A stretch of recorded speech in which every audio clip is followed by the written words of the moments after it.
Members, the meeting is now open to the public. The committee meeting is going to be recorded and broadcast throughout Parliament buildings and online. It's proposed that the oral evidence session with Include Youth and VOIPIC and the oral evidence session with the Department of Justice on the proposed deep fake amendment consultation will be recorded by Hansard. Are members agreed? Agreed. Thank you. As ever, we're obliged to declare financial or other relevant interests that might reasonably be thought by others to influence our approach to matters under consideration. Anybody who's got a matter to declare in relation to today's business should do so now or when the particular matter arises in the meeting. And we know that Danny has declared an interest that he's got an immediate family member who works in the probation board, isn't it? I have an immediate family member who works in the legal profession. Anybody else, any other interest they want to declare? No? Thank you. Agenda item 3 is the draft minutes of the meeting held last Thursday, which was the 19th of June, and you'll find those at pages 14 to 26 of the pack. Are you content that those minutes are a true and accurate reflection of the proceedings of that meeting? Agreed. Agreed, yeah. Agreed. Then I'll sign the minutes. Thank you. Agenda item 4 is matters arising. 4.1 is response regarding the PACE codes. You'll recall at last week's meeting we agreed to ask the PSNI for its views on the DOJ's updated drafts for the interim annexes to a number of the PACE codes. The response from the PSNI is at page 28 of the pack. It was agreed at last week's meeting that the PACE codes would be included on the agenda for consideration at our meeting on the 3rd of July. So correspondence has been included in this week's pack to ensure members have all the available information just as early as we can get it to you. Are you content to note that response at this stage, or do you require any further information or clarification? Content to note? Noted at this stage, yeah. Thank you. The other thing I want to check is for the meeting next week regarding PACE, do you want all of the PACE papers or do you just want the most recent kind of correspondence and so on? I would suggest the most recent, but I'm happy if others think that the full pack just confuses it because there's so much. Well, yeah, it's soul destroying when you open and see I think them. we've already had them, and Yeah. last committee meeting we didn't put the whole papers in, so we've Yeah, already no, got them. no, but I'm on board with that too. I just wanted to make sure that everybody was content with going forward that way. So everybody's happy enough. That's superb. Thank you.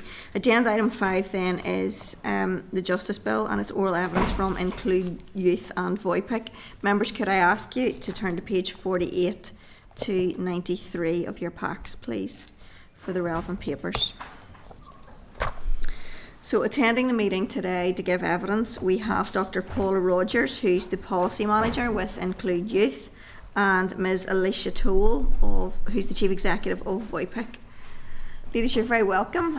Settle in, take your time to get your breath back.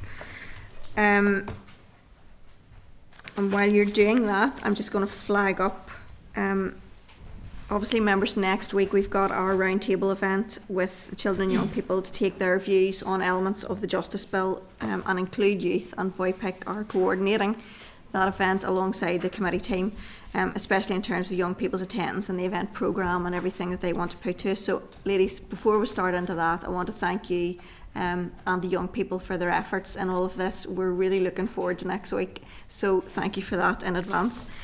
Are you all set?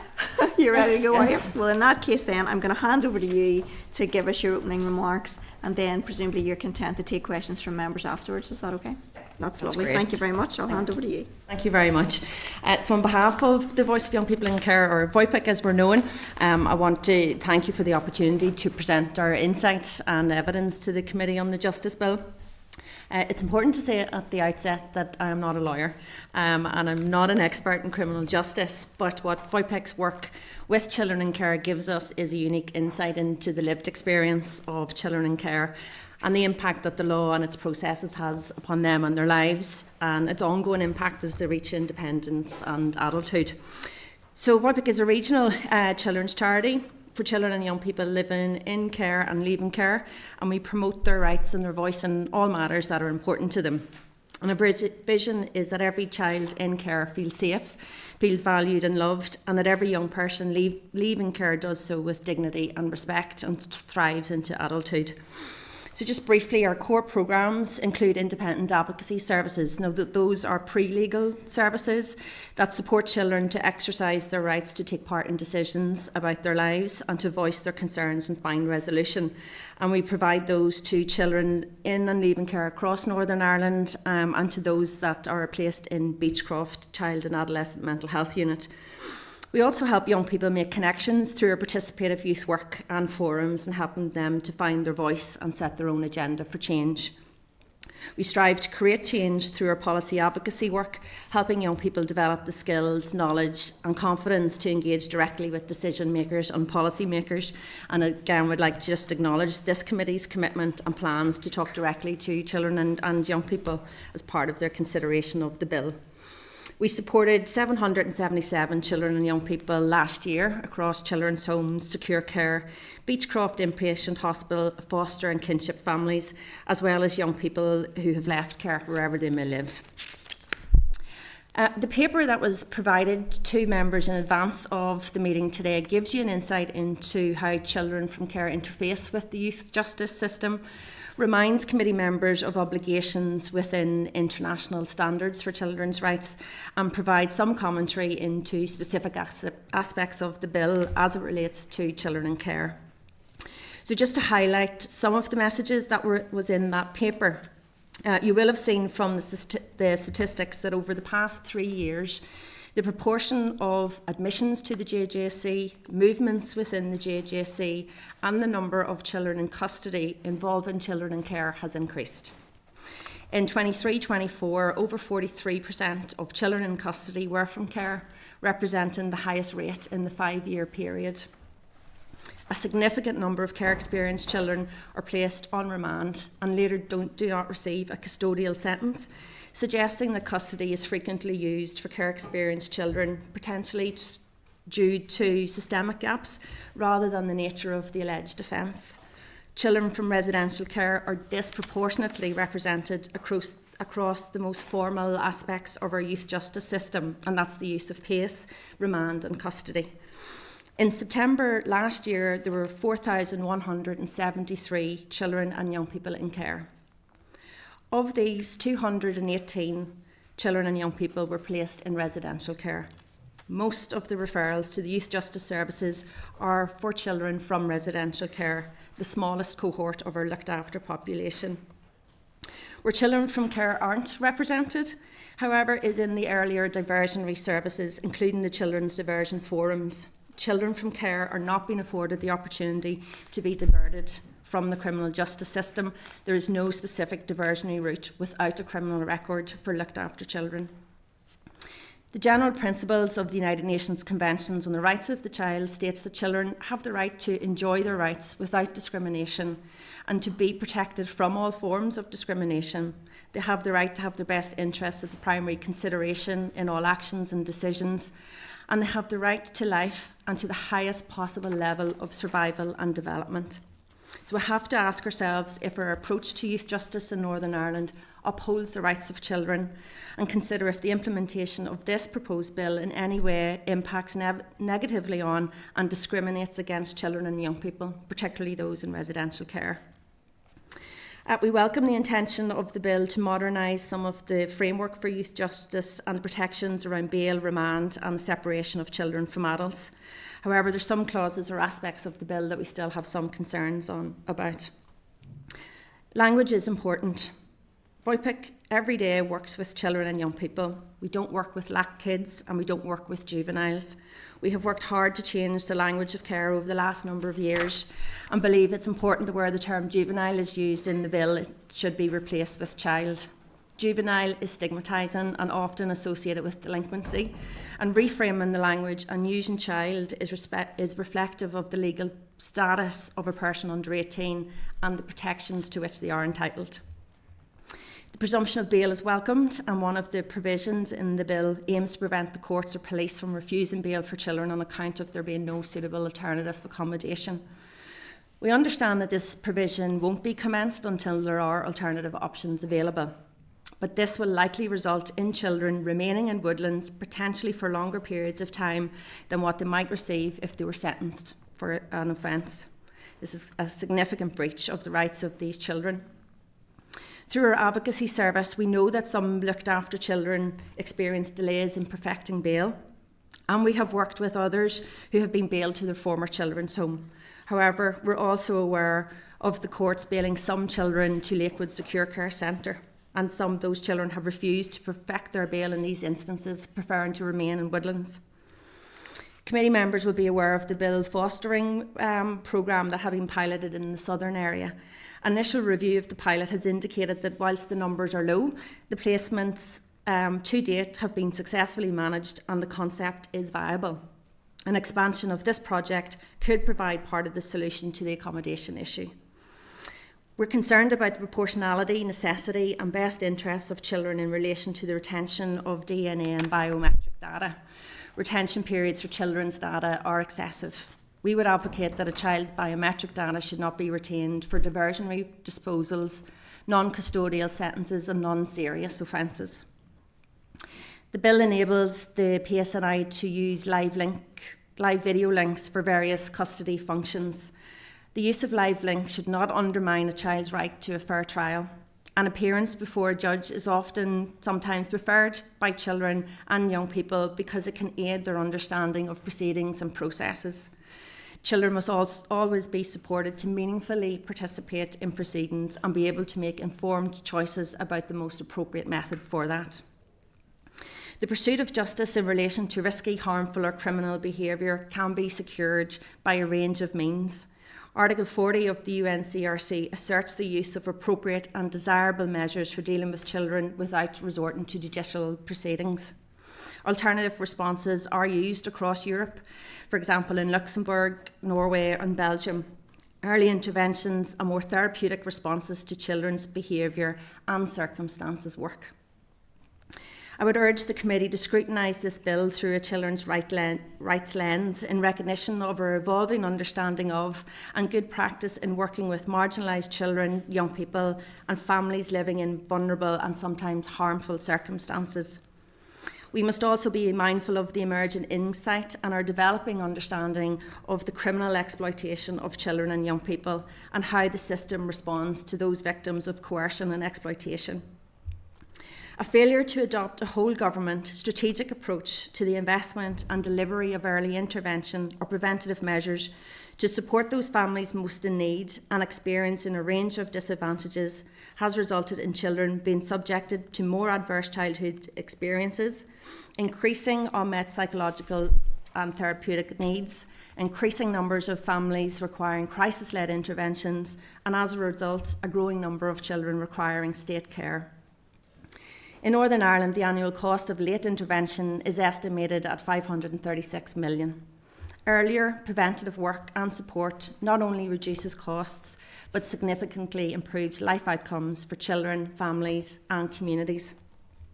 The independent review of children's social care services commissioned by the Department of Health was published almost 2 years ago, or exactly 2 years ago, and it highlighted Northern Ireland's legacy of the troubles-related personal trauma and its societal symptoms: poor mental health, misuse of drugs and alcohol, and domestic violence and abuse.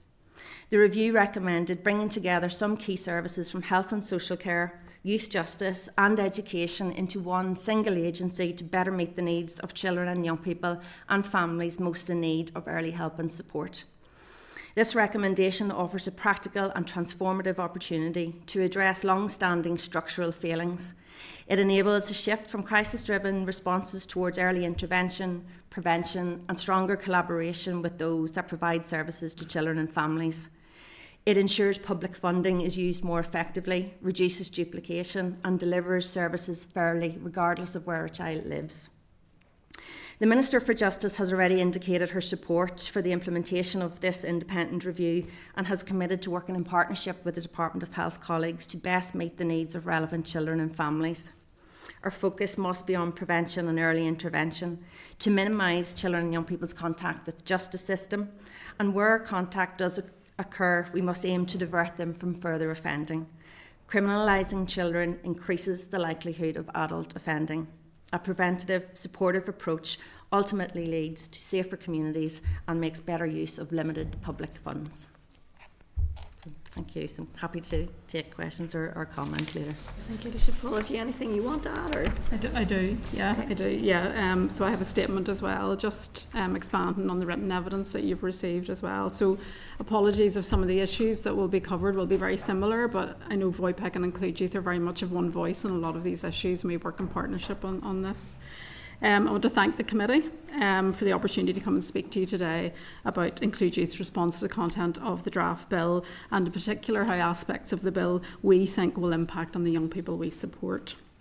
For those of you not familiar with Include Youth, we're a rights-based charity for children and young people in or leaving care, and also young people generally from disadvantaged communities. We have a range of programmes covering employability, good relations, personal development, aim to work with about 1,600 young people a year, work across Northern Ireland, have various offices and so on.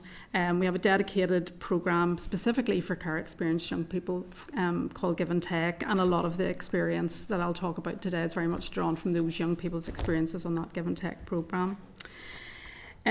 So looking first at part 1 and biometrics then of the bill, while we support the move away from retaining data for an indefinite period, we are concerned that for young people under the age of 18, data can be retained for 5 years following the commission of a first non-serious minor offence, and for a period of 5 years following the commission of a first non-serious, 5 years following a first non-serious minor offence and 25 for a second non-serious minor offence. Also worrying that fingerprints and DNA of children can be retained without charge or conviction. We're also not supportive of the retention of data for children who have received diversionary disposals. There are a number of alterations in the bill, as you're aware of, and safeguards for children convicted of an offence, but we still believe that they are not child's rights compliant as they currently stand and do not align with international children's rights standards. These standards clearly state that children should be treated differently and that all attempts should be made to prevent stigmatisation, to not label, but rather afford them the opportunity to reintegrate and to move on. I'm aware that members will meet with young people next week, and we're delighted that that's happening. But if I can just share with you, give you a wee taster of some of young people's views from Include Youth that we have talked to about the content of the bill. In relation to biometrics, the key message from young people was that the bill needs to differentiate between conviction and contact with the justice system. They believe that keeping personal data for years after a non-conviction or even just a caution undermines young people's right to move on. And I'm sure the young people will expand on that next week when they meet you directly. Moving on then to part 2 of the bill around bail, remand and custody for children. We welcome the intention to strengthen the existing presumption of bail, and that's very much in line with international children's rights standards. In relation to decisions on granting bail, we agree that a child's age, maturity, needs and capacity to understand and to comply with any conditions of bail should be taken into account. However, we would like to see another term added, and that is vulnerabilities of the child. This is especially the case for care experienced young people. Care experienced young people should not be more at risk of having bail refused because of care status or their particular circumstances. As an organisation, we have long called for custody as a last resort and for the shortest time possible. We therefore support the proposal in Clause 8 to prevent children being detained in custody and refuse bail because of a lack of suitable accommodation. We've been concerned for some time, as Alicia has also referred to, that children are detained in custody because of a lack of suitable accommodation. We've called for action also to address the overrepresentation of young people from the care system within justice, and in particular in a custodial setting. We believe that the continued overrepresentation of care experienced young people in custody is inexcusable. Despite the fact that 14 years ago an independent team of experts carried out a review of youth justice and highlighted this significant overrepresentation of young people in Woodland from a care background, the latest figures suggest there's been little improvement, and Alicia has already referred to some of those figures. They are not going in the right direction. We're not a lone voice in raising concerns about the inappropriate use of custody and the criminalisation of care experienced young people. Research commissioned by ourselves and other organisations, including VOIPEC in 2021, reported that there were continued concerns from the children's sector about the numbers of care young people in custody who were not sentenced. The respondents in that research were frustrated by the lack of progress in reducing the numbers of young people being placed in custody due to simply having not the right accommodation. We're concerned that the accommodation considerations included in Clause 8 will not come to fruition in practice. Members have already heard evidence from DOJ officials on this issue and about the impact that the current lack of available and appropriate accommodation will have on the ability to commence this provision. Include Youth are not supportive of the intention to not commence this clause. It's a really important clause. Young people's views on this, again, we spoke to the young people and they'll expand next week for you, but they were unanimous in their view. Custody should never be used as a substitute for proper care, housing or support, and those are their words. Many of them, especially those who are care experienced, have either experienced this or witnessed it happening to their friends. They've been remanded into custody, not because they pose a serious risk, but because there was no accommodation. Young people told us that the remand system is supposed to be about risk, not about housing failures. They can see that the Justice Bill does acknowledge this in principle, but it fails to go far enough to stop the practice in reality. That's their fear. Young people made it clear that the current approach is traumatising, it's unjust, and it sets them up to fail. Again, their words. Remand becomes a punishment for being vulnerable, for being unsupported, and not committing a crime. The key message from them is the bill does not go far enough. They believe that until social care and housing failures are addressed, courts will continue to remand children simply because there is nowhere else for them to go. We believe there could be better cooperation between departments to ensure that no child is ever held in custody when they shouldn't be. There is a clear need for supported, community-based accommodation options. We recommend better use of the Children's Services Cooperation Act of 2015, which would provide for a pooling of resources and that coordinated approach between departments. We also believe that the recommendations from the Ray Jones Review of Children's Social Care Services is very relevant to this discussion. Professor Jones saw a clear need for a dedicated children's organisation, a body dedicated to children, which would remove this inconsistent and fractured services and approach that we see today. And we think if this recommendation was to happen, that it would lead to a better response to the children and the behaviours that we're talking about today at committee. Moving on finally then to matters which we were really disappointed to see not included in this piece of legislation, and it was the no mention of the age of criminal responsibility, and you'll not be surprised to hear me saying that. We have been calling for this for many, many years, and it is our organisational position that we support an increase to 16 years of age. Our low age of 10 is starkly in breach of international children's rights standard, and frankly, on a global stage, it's just embarrassingly low. It's not a good reflection of how we respond to children who are themselves often victims and are displaying behaviours which are often a result of trauma and complex needs. There is an abundance of evidence regarding the high rates of the complex needs of young people in the justice system.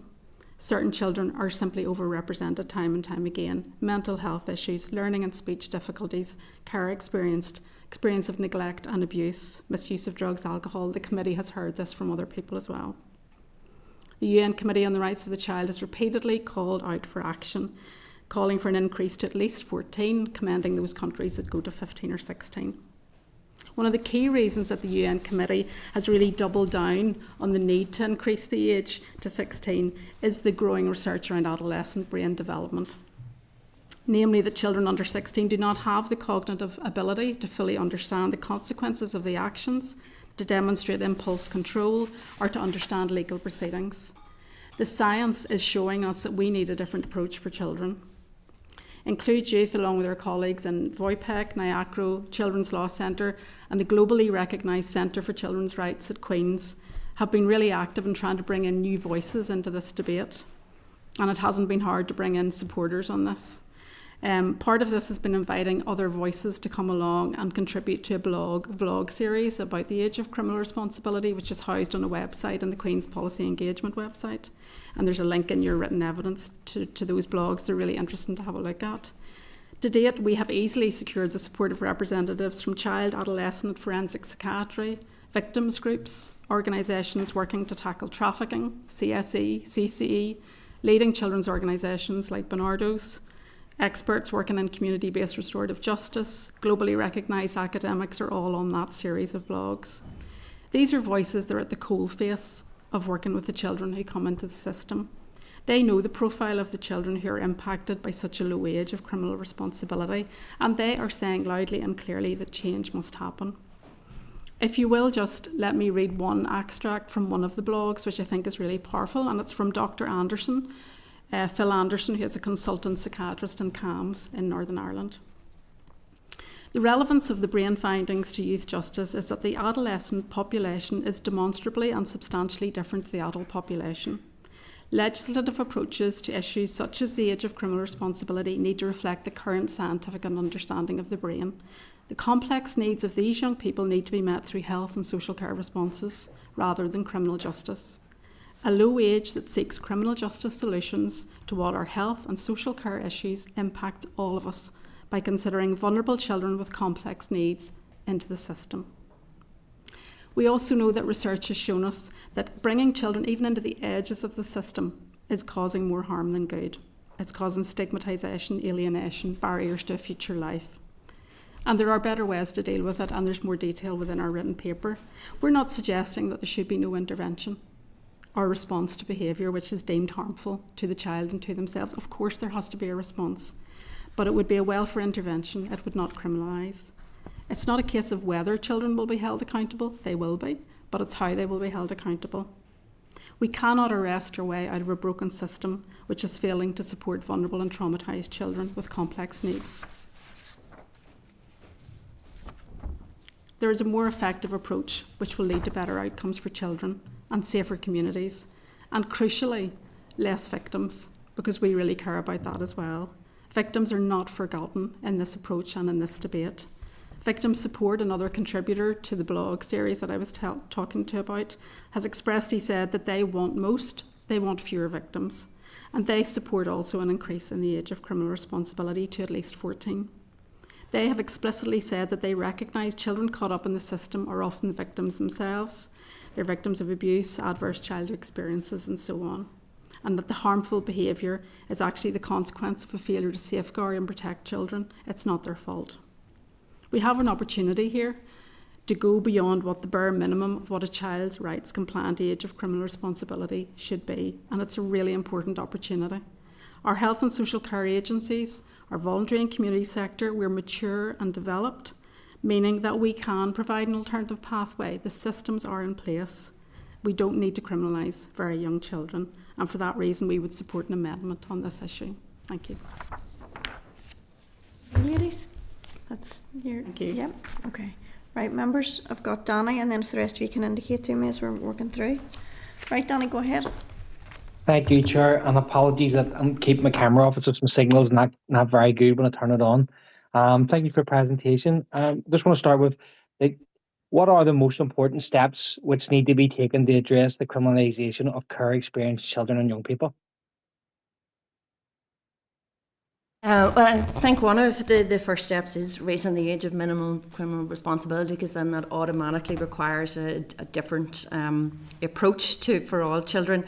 But I think we were disappointed to see that there had been some joint working between the Department of Justice and the Department of Health from 22 to 24. There was a regional care and justice programme that was jointly chaired by both directorates and sought to look at sharing physical facilities between Woodlands and Lakewood, and also the harmonisation of some of those services across the piece.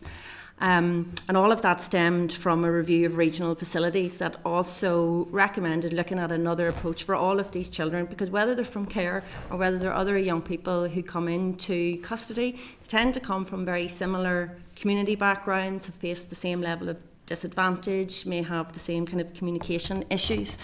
So there was a recognition that we didn't need to treat those children differently, that they would often benefit from the same approach.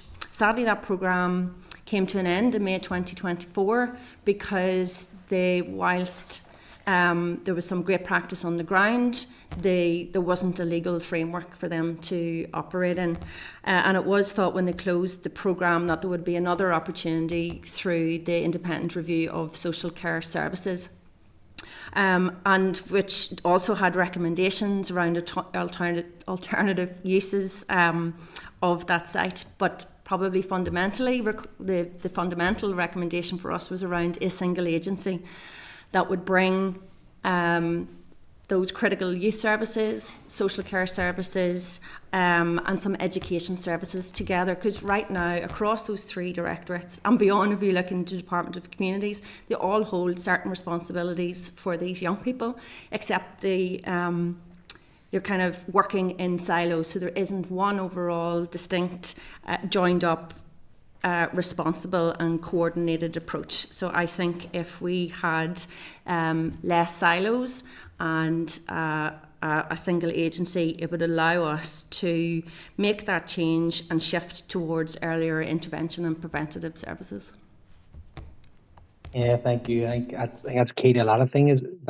And I learned about this place is early intervention is key, and we don't do enough of it. In terms of human rights, we had the Human Rights Commission, and they suggested that they expressed and mentioned the child's best interest principle should be included within relevant clauses of the bill. What would be your view on that proposal? I think probably I can speak for both of us, and that we would absolutely support that. I mean, I think if you go from that principle of the best interest of the child, it will definitely set you on the right track for the decisions that you make. So I think that should be the foundations probably of everything within the legislation that's relating to children and young people. If they put it on that best interest principle, then that will set the standard. Yeah, and just for your experience with our children and young people that you work with, how aware are they of their human rights? And do you feel like more education is needed for them? I think there is a need for more awareness and more education around human rights and children's rights generally, but I think probably with our young people as well. I mean, I think even in having the conversations around this particular piece of legislation and about age of criminal responsibility, young people not particularly being aware of the age being 10, even having those conversations and then being surprised that that was the case. So, and maybe not completely aware of what they can call on in terms of children's rights standards and what we should have. So yeah, I do think we would benefit if children knew a bit more about that. Yeah. Yeah, and I suppose my last question we'll bring it round to that criminal age responsibility, and you know we do know our young people do in general take risks. They're scientifically proven that where we're mentally developing, but particularly those most vulnerable from socially deprived areas are children who have had a tough start to life. And I suppose recent events in the north in terms of the anti-immigration disorder. Look, we did see a number of children arrested, and I'm very concerned. And I'm just wondering how concerned are you that many of our children and young people are being exploited by criminal gangs? And do you think the Justice Bill can help address that? Well, I think the words that you use are right. It's exploitation, and I think we need to reframe the narrative when we do see children on the streets engaged in this sort of behaviour, and we need to look to where the adults are and where there might be coercion or where the pushing to get involved. And the children are the easy targets, aren't they? Out at front as well, and they're very easily influenced, so they are, and maybe not completely recognising the consequences of their actions as well. And I think we need to be clear about who is responsible here and see them as children and realise that there needs to be different approaches. And I think it's around, it's about investing in other things around that prevention and early intervention. It's like, get youth workers on the streets, putting the money into those, more boxing clubs, things like that. Young people need different interventions, and there's a gap there, and people are stepping into that gap and offering children and young people an identity and a role, which they will step into in the absence of anything else. But it's really damaging for their future as well. So it is, I think you're right to use that word exploitation, and we welcome that there is a change in language. We've noticed that over recent months, even since last year when there was disruption on the streets last summer as well around race issues as well. And there were several members and politicians who were talking about this as child criminal exploitation and call it out for what it is, Thank you. Okay, members, I'm going to repeat again, if we can just, because I've got quite a long list. and I've quite a long list of my own questions. If we can keep the preamble to a minimum and ladies as succinct as possible, if that's all right in terms of answers. I want to get as much ground covered as we can so that we're going in to meet the youngsters with our heads in the right place and have as much knowledge as we can get. Thank you very much. Right, next is Connie and then Stephen. Right, thank you for coming in that spirit, Chair. My question was again about Department of Justice and Health working together, but you have touched on that in Danny's question, so I'll go on to the next one I had, if that's okay, which is you'd raised the need to swap juvenile with the word child in the bill, and you're not the first organisation to raise that with the committee. Can I ask, have you had any engagement with the department around that, and have you let them know your views on that, because you're certainly not the only people who feel that way? Yeah, well, I would have to refer back to my organisation to see whether that was raised. We have done in VOIPIC have pay a lot of attention to language and how it stigmatises children, so I will double check that, and if we haven't, Connie, I'll make sure that we have raised it. It's not something we have raised in our written submission, actually, in our evidence, but I would agree with Alicia. I think the language is so important. Yeah, and I know other organisations have raised this as well, like Children's Law Centre, so I would be supportive of a change on that. Yeah, language is important. Yeah. No, that's really helpful, and, and I agree. Could I ask then as well, I thank you for raising the minimum age of criminal responsibility, and I agree totally with what you're saying, and I would be hopeful as well it's been brought as an amendment to the bill. Another issue that has been raised with us is that of equal protection of children from abuse, so removing the defence of reasonable chastisement. Is that something that you're aware of, and is it something that you would support if that was brought, because it's something other organisations have asked us to do as well? Yeah, again, it's not something we have included specifically for this particular piece of work, but yes, we have been involved in alliances, and we are a member of the alliance that is calling for a change around that. So yes, Include Youth is supportive of the amendment around that as well. And VOIPIC as well. Oh, that's great. Thank you very much. Thank you, Connie. Stephen?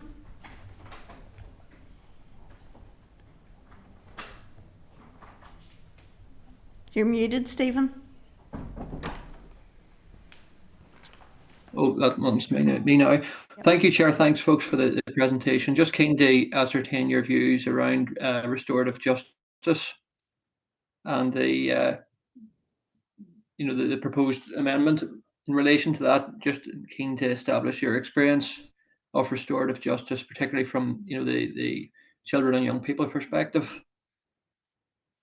Again, it's not something Include Youth has specifically referred to in this piece of written evidence that we've given to you, but I'm aware of the amendment around restorative justice, and I'm certainly supportive of restorative justice as a practice, and we partner with actual alternatives as well as one of our partner organisations that we work with, so we see the amazing work that is happening there, and are very supportive of that, and I think there clearly is a role there for young people to go through that restorative process and for good outcomes. I'm familiar with that, and sometimes you think of it, restorative justice more dealing with adults, but obviously there is a key role, for children and young people as well, and that was why I was just keen to to tap into your experience from both your organisations, if there is anything more around that.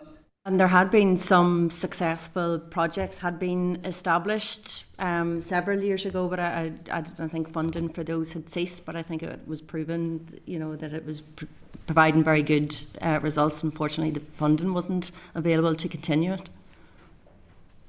Okay, and just finally then, in terms of the live links and the development of that, have you any thoughts on that in terms of, again, children and young people? How do you think that ultimately makes a fairer, and more suitable justice system? I don't think live links in itself makes it fairer or more equitable, but I think it's important that young people have the opportunity to use whatever method is most appropriate for them. I think sometimes as adults we're under the illusion that technology makes things easier for children and young people to participate. That isn't always true. We find in our own advocacy service, when young people have to take part in their care planning meetings, it's actually sometimes harder for them to understand what's happening, who are the people involved. So I think it's important that where young people want to exercise their right to appear in person, they should. I think we also need to make sure there's appropriate safeguards and guidance for the use of live links. Okay, thank you, Chair. Thanks, folks. Okay, thank you, Stephen. I've got Ciara, Deirdre, and then Justin. Right, Ciara? Just a few. I'm just following up the first one from Stephen mentioned regarding community restorative justice. Somebody that worked in community development. I'm very strong advocate of local, neighbourhood level, grassroots restorative justice services, because they're in the community. They can connect to the community. They can use the resources within the community. So just to love your opinion on the provision to widen out the provision of restorative justice services and provide the power to accredit organisations to the Minister. Just your thoughts on that and widening it out. And then secondly, I'm gravely concerned about the lack of accommodation, suitable accommodation. And as I say, I would just, with the Minister saying she's not going to move in Clause 8, I'd really just like to hear, I want to see just the scale and the thought of, and the impact it's having on kids that are being put into custody, and they should be out within a caring environment. So just they would be kind of the two key areas, if that's okay, that you could expand upon them. Yeah, I'll just come in around the community-based restorative justice. Yeah, I mean, I think there clearly is a need for expansion around that, and we support the work that goes on. Totally agree with you. This is about grassroots, community-based organisations, people who know the children and the young people, know the families, and I think there is absolutely a role there. So, you know, I think we're completely supportive of any expansion around that. And I know that alternatives, again, keep going on about the QPOL blog on Macquarie, but we had alternatives put in a response to that and had a piece around that, and they were saying about the importance of, if you're going to increase the age of criminal responsibility, you need to look around the alternatives as well, and the community-based provision is absolutely crucial to get that right. So clearly there's a role there. Yeah. Mm-hmm. And just then in relation to the accommodation, I mean, the impact of not having appropriate accommodation for young people to perfect their bails means that we are depriving them of their liberty, which is a complete breach of children's rights if they are entitled to bail and we continue to lock them up. You know, I would have grave concerns about that, and I think we need to put, and there is an onus across government to look at how we can work together to develop those accommodation options. And just to follow up on that, what is the scale in the picture? Like you mentioned, there was a small pilot regarding the fostering and it seemed to be effective, but in reality, to actually deal with the current situation, what is it we need? What's the scale and level that we need around accommodation for the number of young people that are currently in custody who should not be? Well, I think there is maybe different options required depending on, so for children in care, we know that some children in care are able to perfect bail because they are able to return to the children's home. However, we also know that sometimes there might be a number of children who may need a bail address, and perhaps there's actually something that happened within the home that has that means that those children can't be placed back into the same home. There is already a huge pressure on care placements across the piece, be that residential placements, foster care placements, and placements for those moving on from leaving and aftercare. So there is something that within our care system we need to have a range of flexible types of accommodation, and we're starting to see slowly the development of different types of provision, one-bedded, two-bedded homes that would allow children to not have to stay in woodlands. And we have, although the numbers in the southern area in that bail fostering pilot were small, it is proven that the concept is viable. So I think that, you know, the first step would be a wider rollout of that within the southern area and then across all trusts. We have seen that, you know, we can be creative, professionals and services can be creative during COVID times. We did see, you know, different approaches and accommodation being made available very quickly in a crisis. So we know we can do something, but I know some of that will there is an investment that is required, that requires the support of the whole executive. Yeah, and I think it's really important as well, if you're talking about other accommodation, that it needs to be, you know, specialised staff, small numbers, wraparound support, done differently to the way we've done it before, because we know the young people that are continuously just bouncing back and forwards, and there's no end to that. And it's a really sad story, actually, in terms of how that plays out for them. And it's almost like we have to make a move somewhere. We have to provide, because we've been talking about this for well over 2 decades, around the need for this supported type, better, appropriate accommodation for these young people with really, really complex needs, because they're just bouncing between care and justice continuously. And they don't deserve to be failed like that, because Alicia and I know the young people. We sit opposite and we talk to them, and we know they have potential, but we can see the sad route that it goes down, and it's so frustrating. I'm sure you feel the same. It's unforgivable, because lives are just going into a spiral that don't need to. Anger builds up, frustration builds up, the challenging behaviour increases. Sealing their prospects. It really, really is, and it doesn't need to. And that's why I think the concern for us is if this clause is not commenced, and we understand all the reasons why the suggestion is it wouldn't be commenced. But if we don't start somewhere, if it's not in the legislation, I'm not really sure how it's going to happen. What's going to change in another 10 years to have the impetus to do something about this? We'll have another collection of young people in terms of lost, in terms of their futures. They might have children that goes down the same cycle. We see it repeating itself. So I suppose we would just be urging around that. And we know there's limitations to what you as members of this committee can do and where responsibilities fall to other departments. But, we don't really care who does this, but somebody needs to do something, I think is our plea. It's a really important clause. Must be commenced. Just finally, just want to pick your brains. And is it, given the urgency, is it anywhere within the SPPG work stream or anything that you are invited to, that even the Department of Health continue to work on with justice? Are you aware, or have you been invited to anything on this? So I'm not sure. Well, I know that as part of the Children and Young People Strategic Partnership, they are now just at a most recent meeting on the Reducing Offending Regional Group. SPPG, a member of SPPG came to that, having spent time with the Youth Justice Agency looking at the statistics. Because my frustration had been, and I shared at a previous meeting, had been we have the police collecting a certain type of data that tells us about the thousands of call-outs that they've had to children's homes. We have the health and social care data. And then we had the youth justice data, all telling us slightly different things, and nothing kind of displayed it in the same way. So there is work now being undertaken to understand, to kind of pull all of those 3 data sets together to better understand what it's telling us and what the solutions need to be.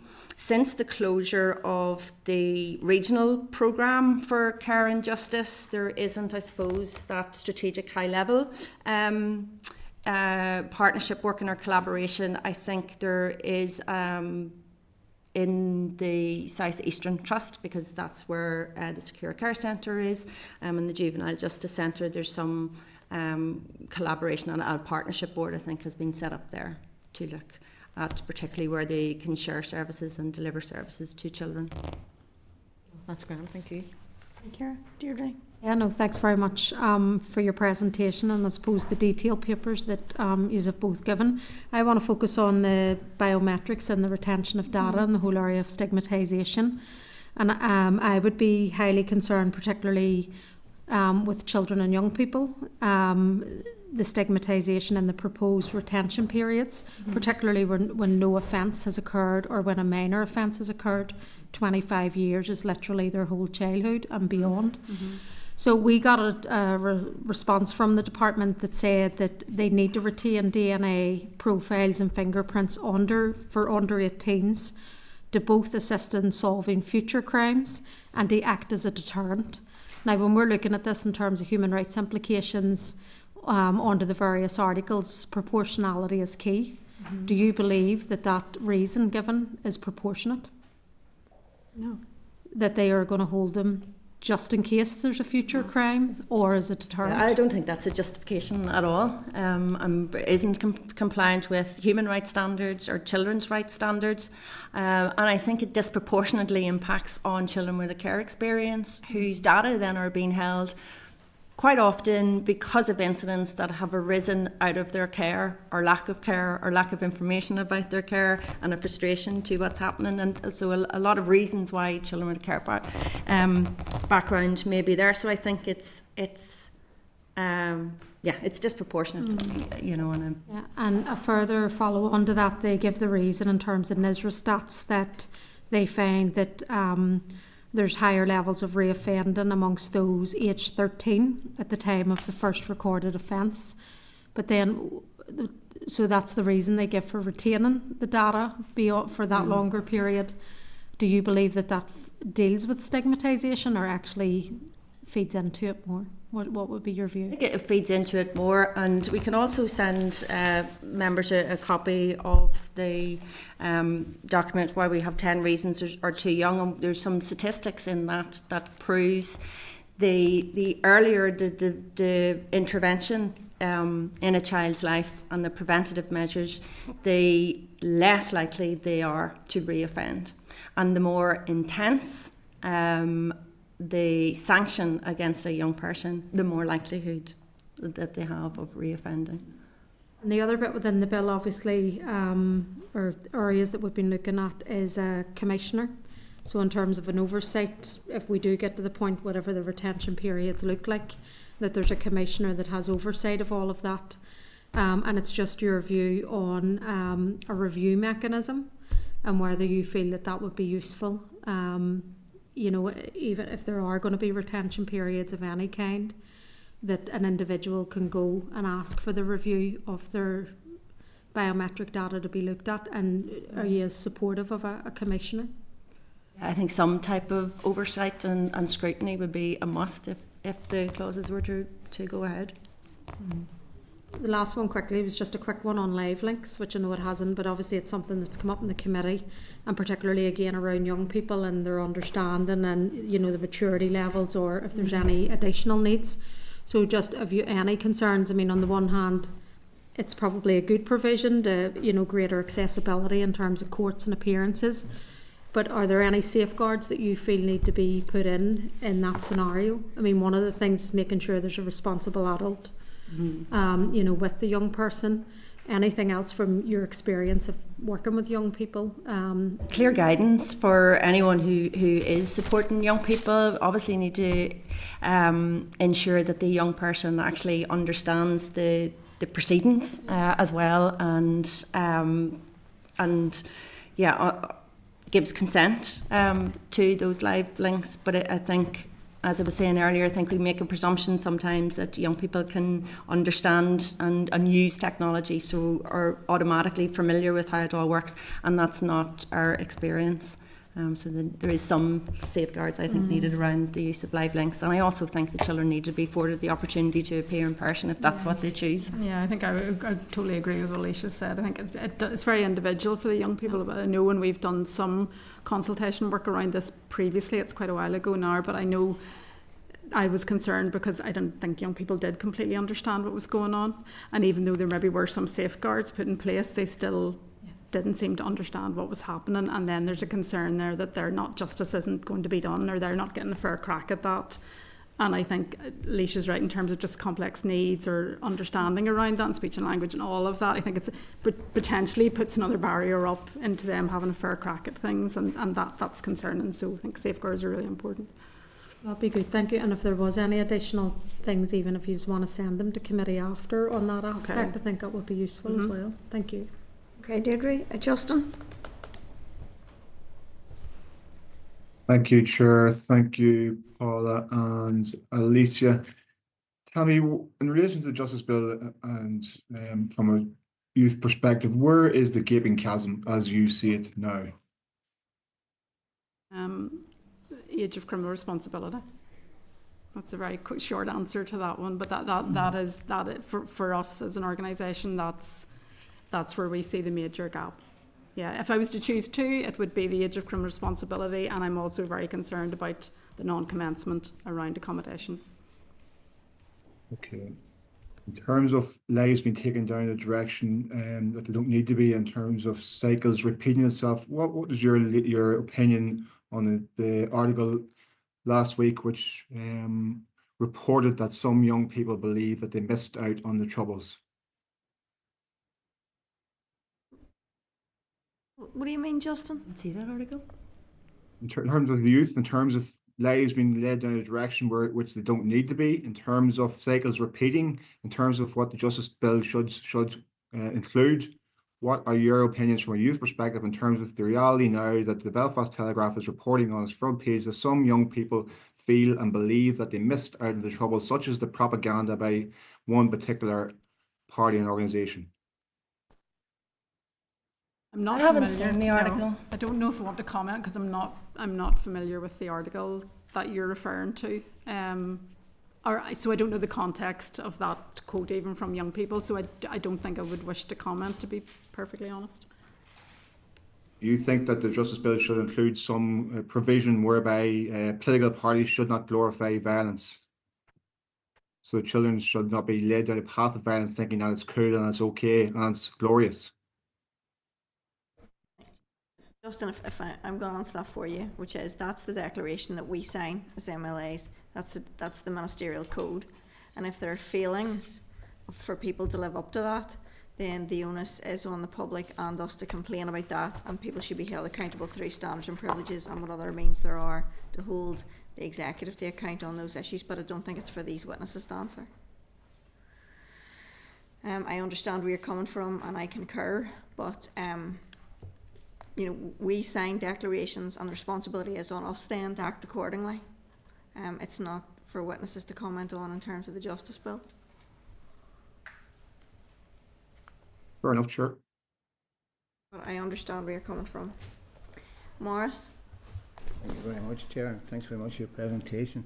The bill intends to introduce new offences for organised crime. Since you are very much at the coalface, do you feel that young people, especially young people from a disadvantaged background, are still being led by sinister figures in the background who get them involved in all sorts of activity, mainly organised crime?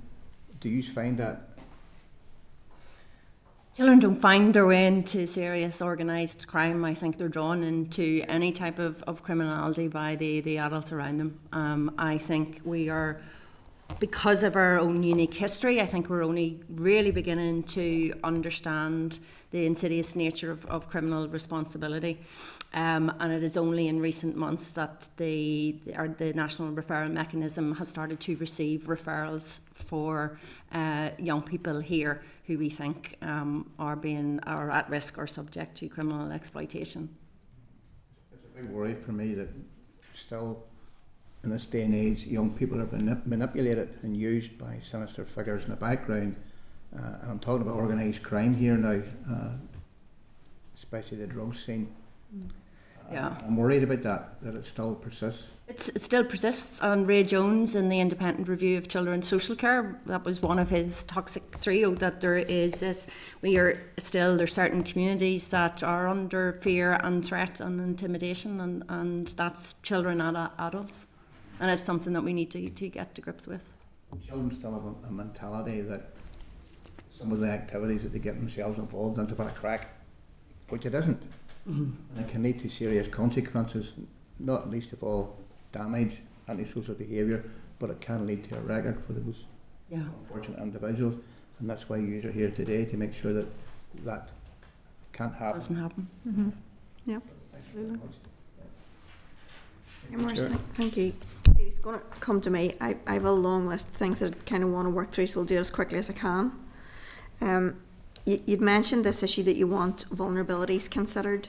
Could you outline for us what and how that might look in practice? Yeah, I think the reason that we would like to see that included is because we're clearly seeing increased complexity of need of young people that we work with, certainly that come into the organisation, and particularly those who may end up in an interface with the police and the justice system.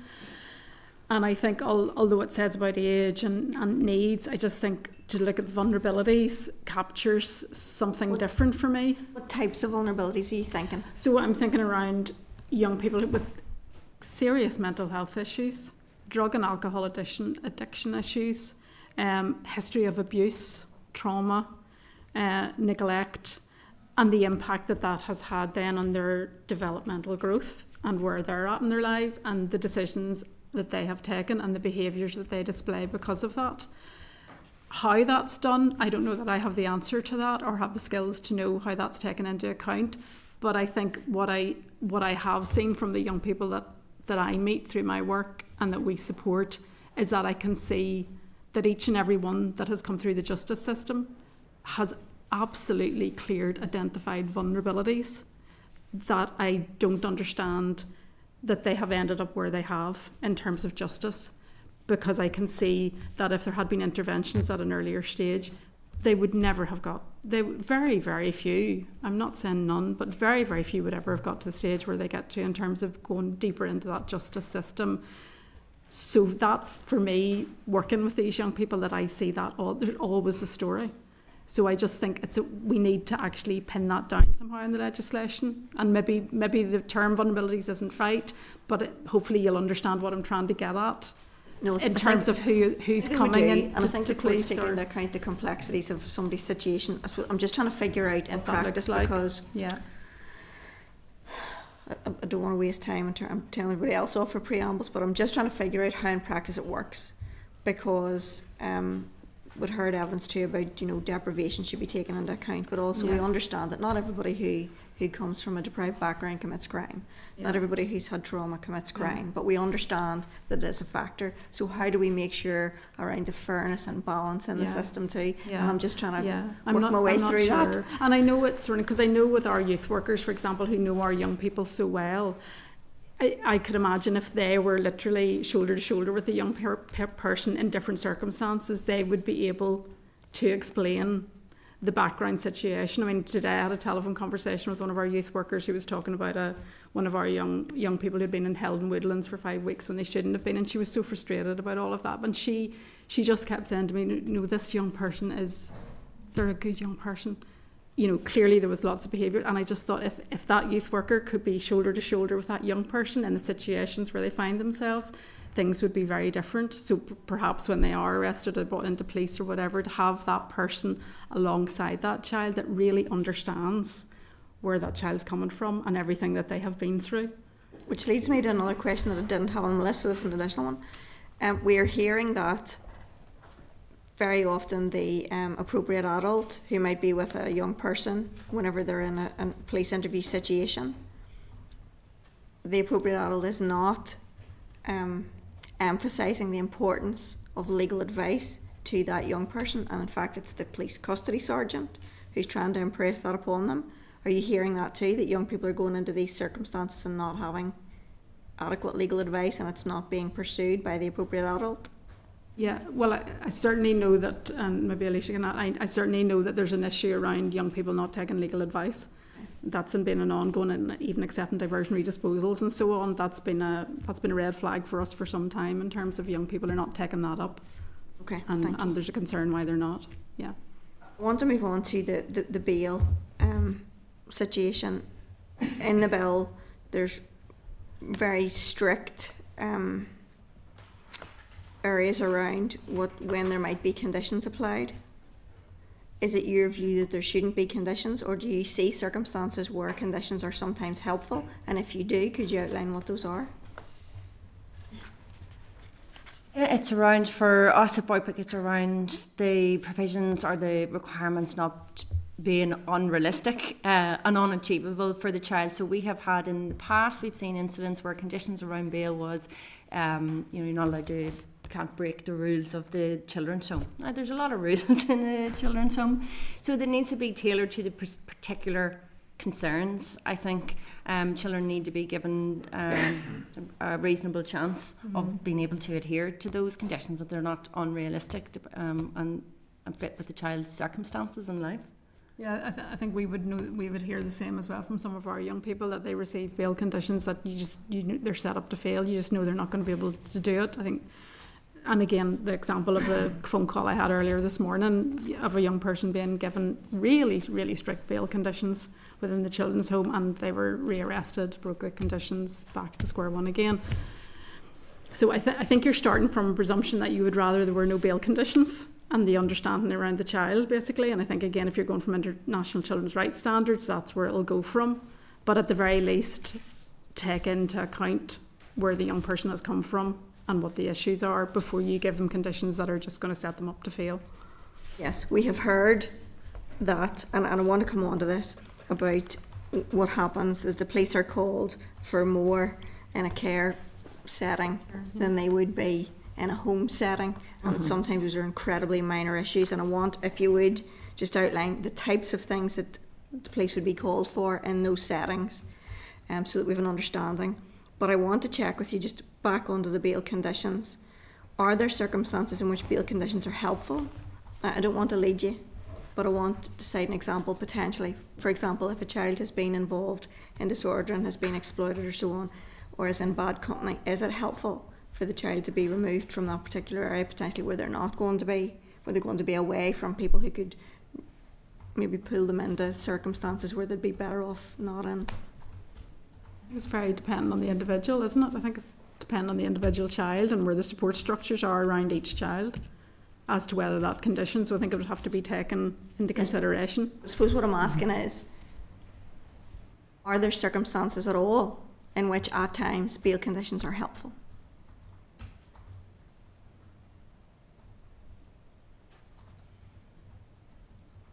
I'm not sure. I'm not sure. I'm not sure whether I would say that at times it would be better to have them than not have them, because I just think it's so individual. Okay. Yeah. Talk to me about the other issue, about the types of things police would be called for.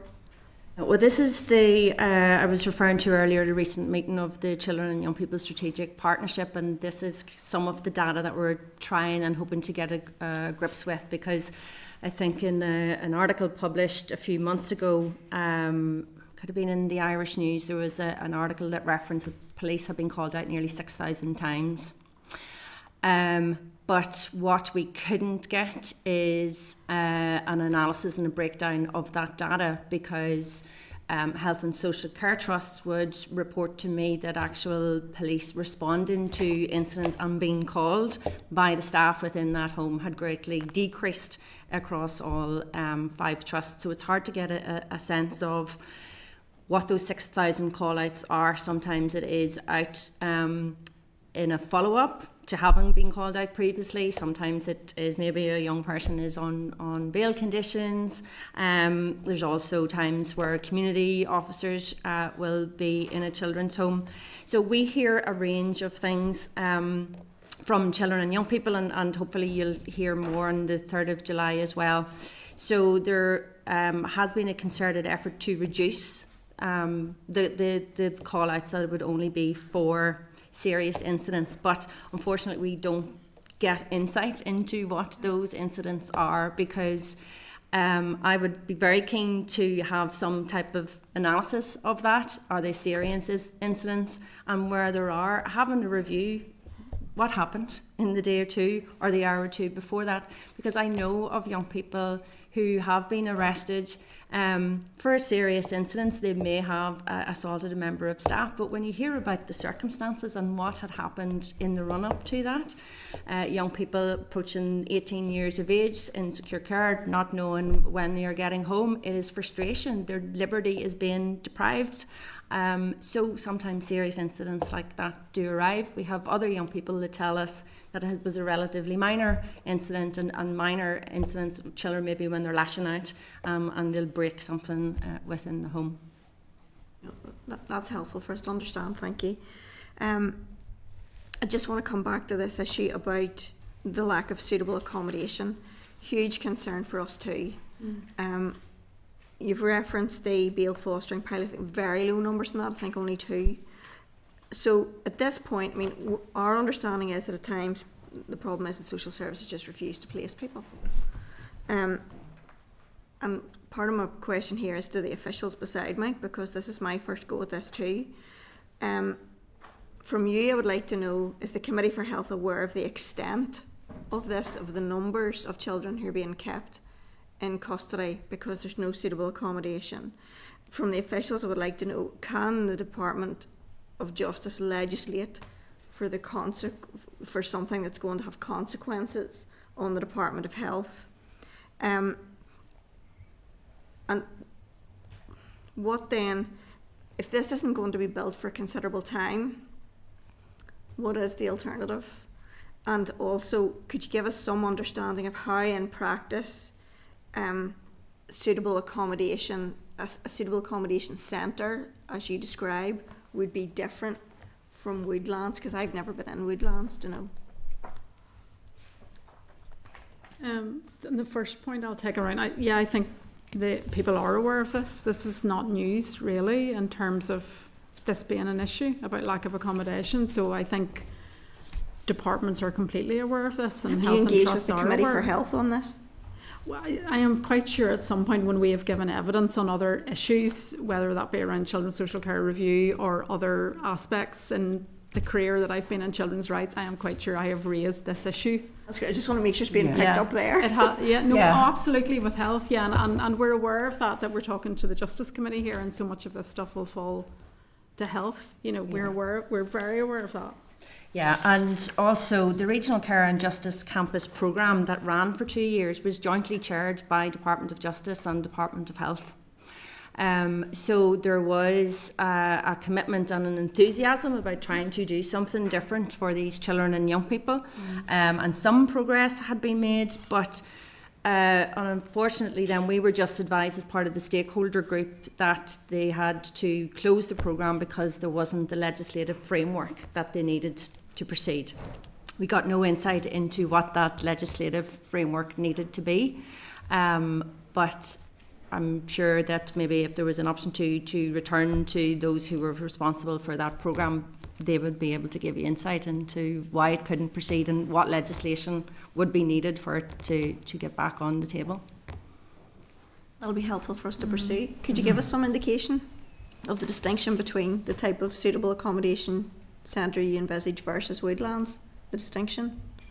It would be very different, in my opinion. It would look very different to Woodlands. I think you're talking about more something that is a home. It's a home for children, and you have the right sort of support. So you have the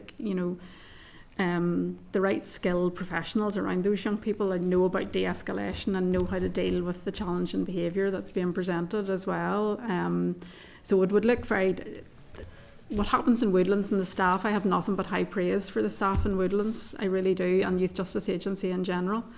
But it's still a custodial setting and it's still a youth justice intervention, and that's what we're trying to get away from. We're trying to bring these young people back to a community base where they're from. They're not from Mars, they're from the community, they're from these places. We need home environments. With the right people wrapped around them, consistent support, not endless changing of professional staff around the young people, which happens all the time. So just it needs investment. There's no way around that. That is going to cost. But what value do you put on this? And again, Paul, can I ask you then, because I haven't been in Woodlands, nor have I been in a care home. Yeah. So what's the distinction then between what you describe and a care home, so that we're clear, I suppose, what's unique about this? Well, a lot. Why the gap is so important is what I'm trying to get to. So sorry, I had picked your question up. I thought you were talking about bail accommodation earlier in your question to Paula. I think we have some very good models of practice. We just don't have enough of them. So we know there are some homes that offer a homely environment. It doesn't. They maybe house smaller children. I think when we start to get into having to place larger numbers of children together, we fall into where we need regulations through RQIA, so then we start needing industrial-sized kitchens I am and things. talking about bail accommodation. I'm talking about the circumstances where a child is refused bail because there's no suitable accommodation. And the original proposal had been that the Department of Health and the Department of Justice combined would build a centre. And then suddenly the money was off the table. No, that centre's not going to be provided. But what I want to understand is, in terms of a centre for that is suitable bail accommodation, that's not fostering, that's a centre where they're together, how does it differ from Woodlands, which is custodial, and a care home setting, which is social services? What's unique about the joint facility is what I'm trying to get to. And why is that so important? It's not. It's just that one happens to be a place of detention and one is secure care. So I think we're getting caught up in what a place needs to look like. When we talk about bail accommodation, that is just having different options, whether that's a small children's home, a foster family, different types of maybe supported lodgings or just different arrangements. I'm not sure. I'm never an advocate for building more centres. We build more centres, more facilities, we'll fill them. You We guys can are fine repurpose if- what we already have. You guys are fine if somebody is bailed to a care home, but Yes. part of the trouble is that at times social services says There we're is not doing none. that, or, Yeah. or the home won't Yeah. take them. Yeah. Right. Yeah, Okay. yeah, yeah. So we're seeing a mixture of both. We have supported young people to return to their home. We have seen that when that's gone horribly wrong, and we have supported young people when they needed alternatives. No, that's helpful for me to understand. Thank you.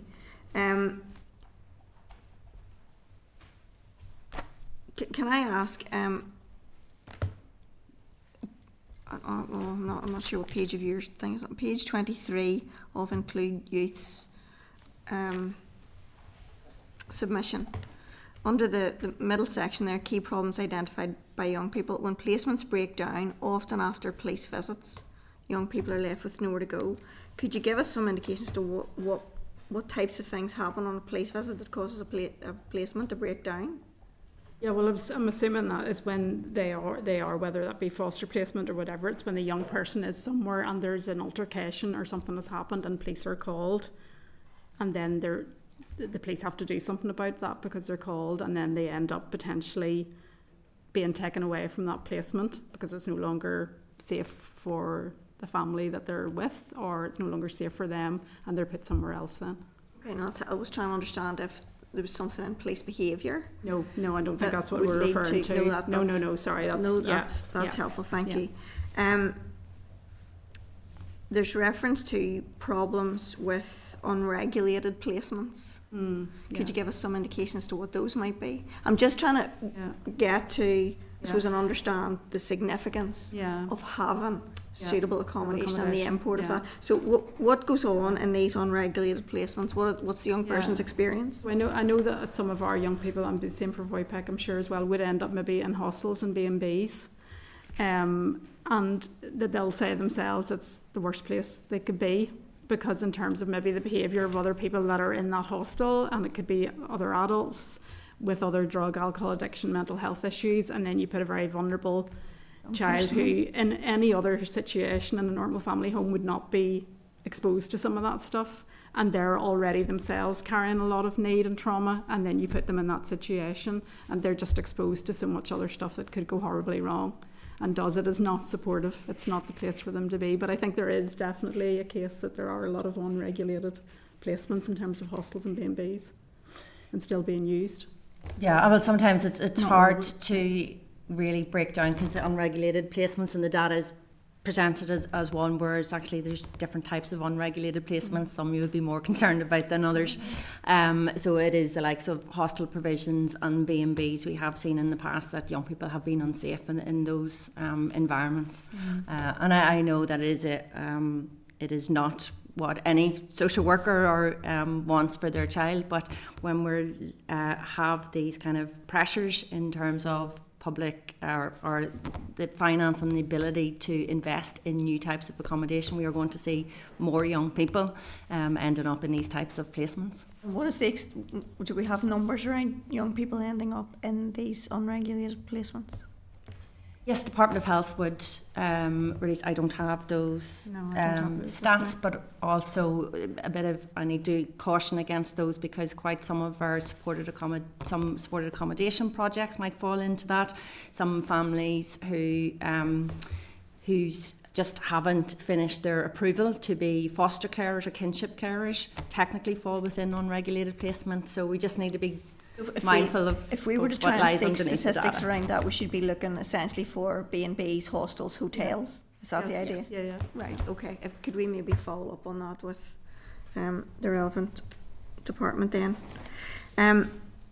You had mentioned some of the children would choose to stay in Woodlands rather than go to Lakewood. Yes, I said that. So we have supported, now there are small numbers, but particularly over the last year, young people who have been, bailed from court to Lakewood, and young people are choosing to remain in Woodlands. May I ask why? For a variety of reasons. They simply just don't want to have to move to another placement, and I think that we underestimate the impact of moving children and young people around. They like consistency of relationships and settings, and at times there is less children and young people in Woodlands than there are in Lakewood, and they have some good physical facilities. So rather than face another move. Yes, thank you. With regard to the community restorative notices and those kind of moving to 14-year-olds, the Lady Chief Justice has expressed some concern.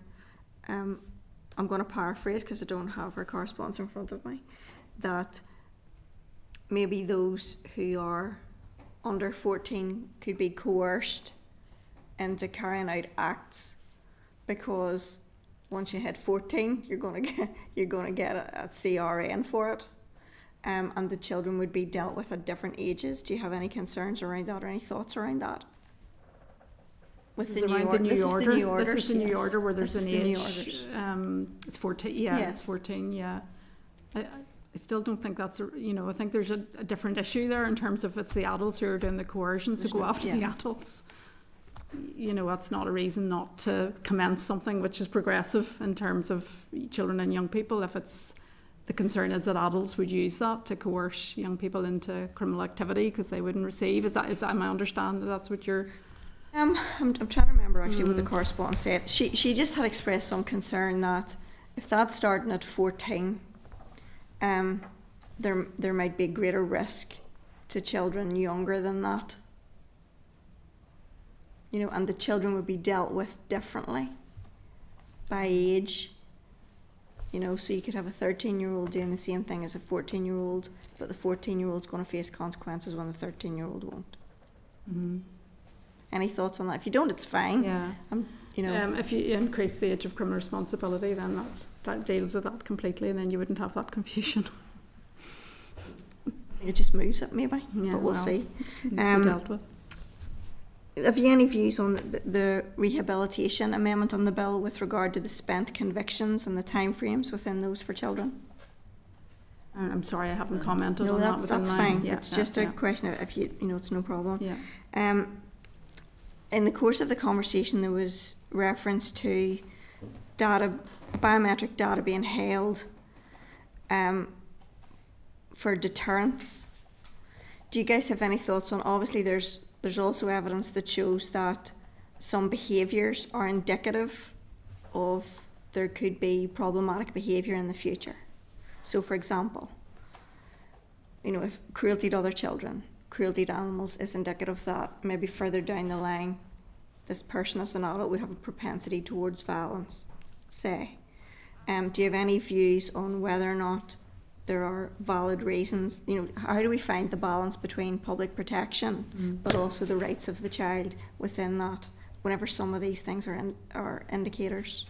Yeah. Well, I think though what we see in their proposals is, rather than when there is an issue of public safety or there is some of those more concerning behaviours, then we might see that might be a case to hold on to some of that data. And in the likes of Luxembourg, that may happen if there is a threat to public safety, but it needs guardians and carers' consent, and there's a process around that. But what's being proposed in the bill is that we just hold on to all children, even if it's for when they haven't received a caution or it's in those early diversionaries. So we're penalising all children because of a small number that might go on to commit crimes as adults. No, that's helpful. I don't have anything further. Thank you very much for that. Does anybody have anything else? Sorry, I just wanted to tease out some of this, just why we've got you in front of us, and it means we're going up there a bit better informed. Could I thank you both very much indeed for your time? We're very much looking forward to next week and to having, FaceTime with the young people to take their views. So thank you for all the effort that you and they have put into that for us next week, and thank you for today. You might have a bit more crack next week. Yeah, we can all relax a bit and enjoy their company. So thank you very much indeed. Thank you. Thank you. Cheers. Thank you. Members, agenda item 6 is the proposed deepfake amendment. There's a consultation in from the department, and the department's going to give us oral evidence. Could I ask you to turn to page 95 of your pack? So the officials who are going to be giving evidence to the committee today are, I suppose I should wait till they come in. Are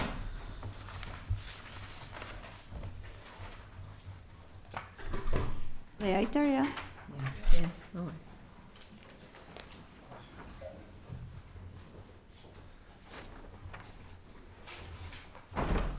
Hello Andrew, hello Lorraine. I'm really sorry to have kept you, but we had a really interesting evidence session, so thank you very much for your patience.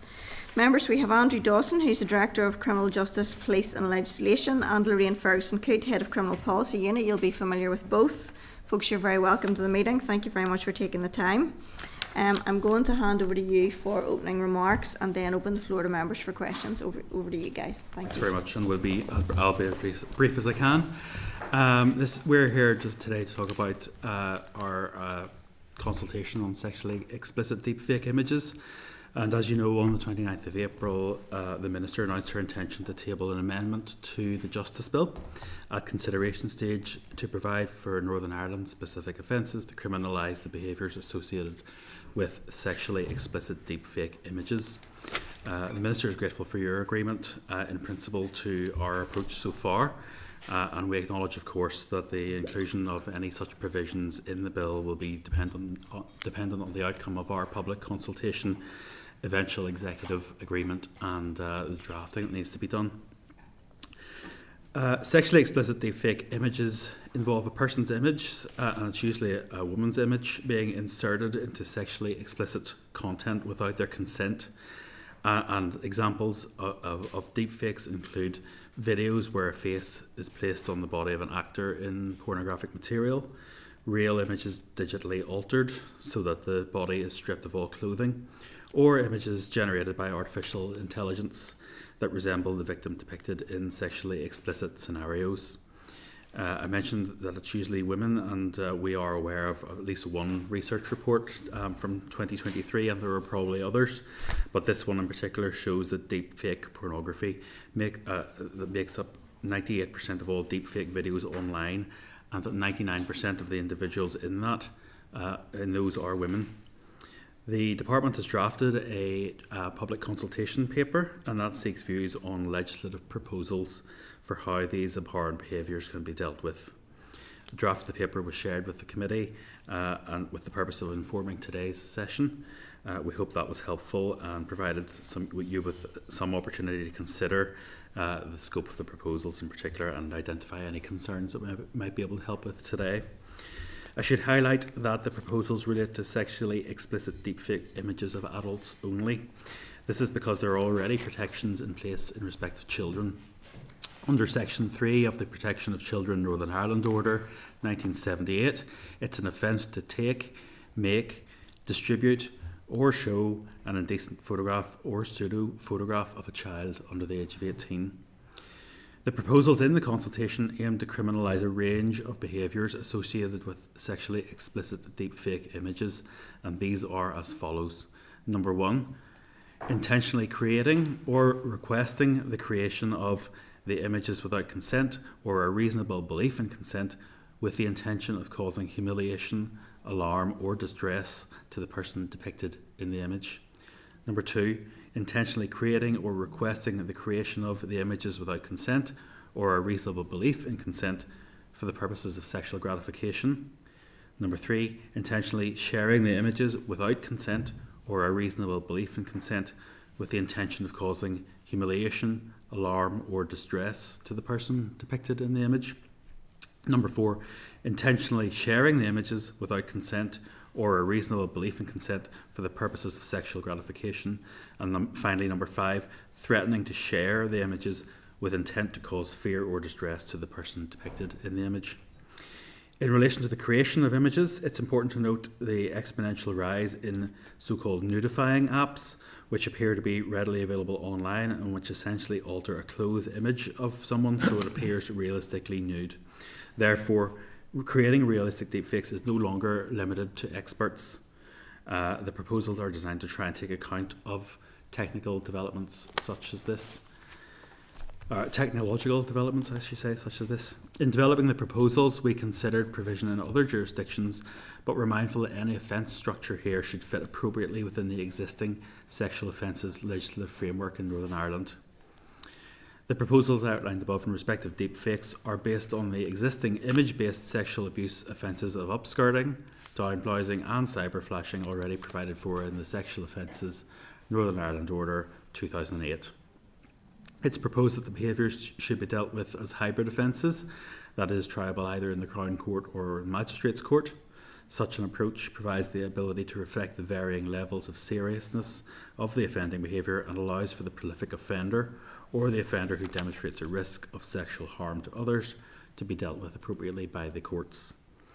We have included motivations in the proposals, and the inclusion of motivations of firstly causing humiliation, alarm or distress, or the sexual gratification motivation in the, relate to the creation or sharing of images is pertinent to the point in relation to hybrid offences. It's considered important to provide for and distinguish between the two motivations so as to identify those who pose a risk of further sexual offending and to ensure the effective management of the risk. Where sexual gratification is proven, the offender would be subject to sex offender notification requirements, more commonly known as the Sex Offenders Register, and brought within scope of a particular civil prevention order to help further manage risk, such as a sexual offences prevention order. It's also proposed that where there's a risk of serious sexual harm from the commission of further offences, offenders will be brought within scope of the public protection sentences available under the Criminal Justice Order 2008.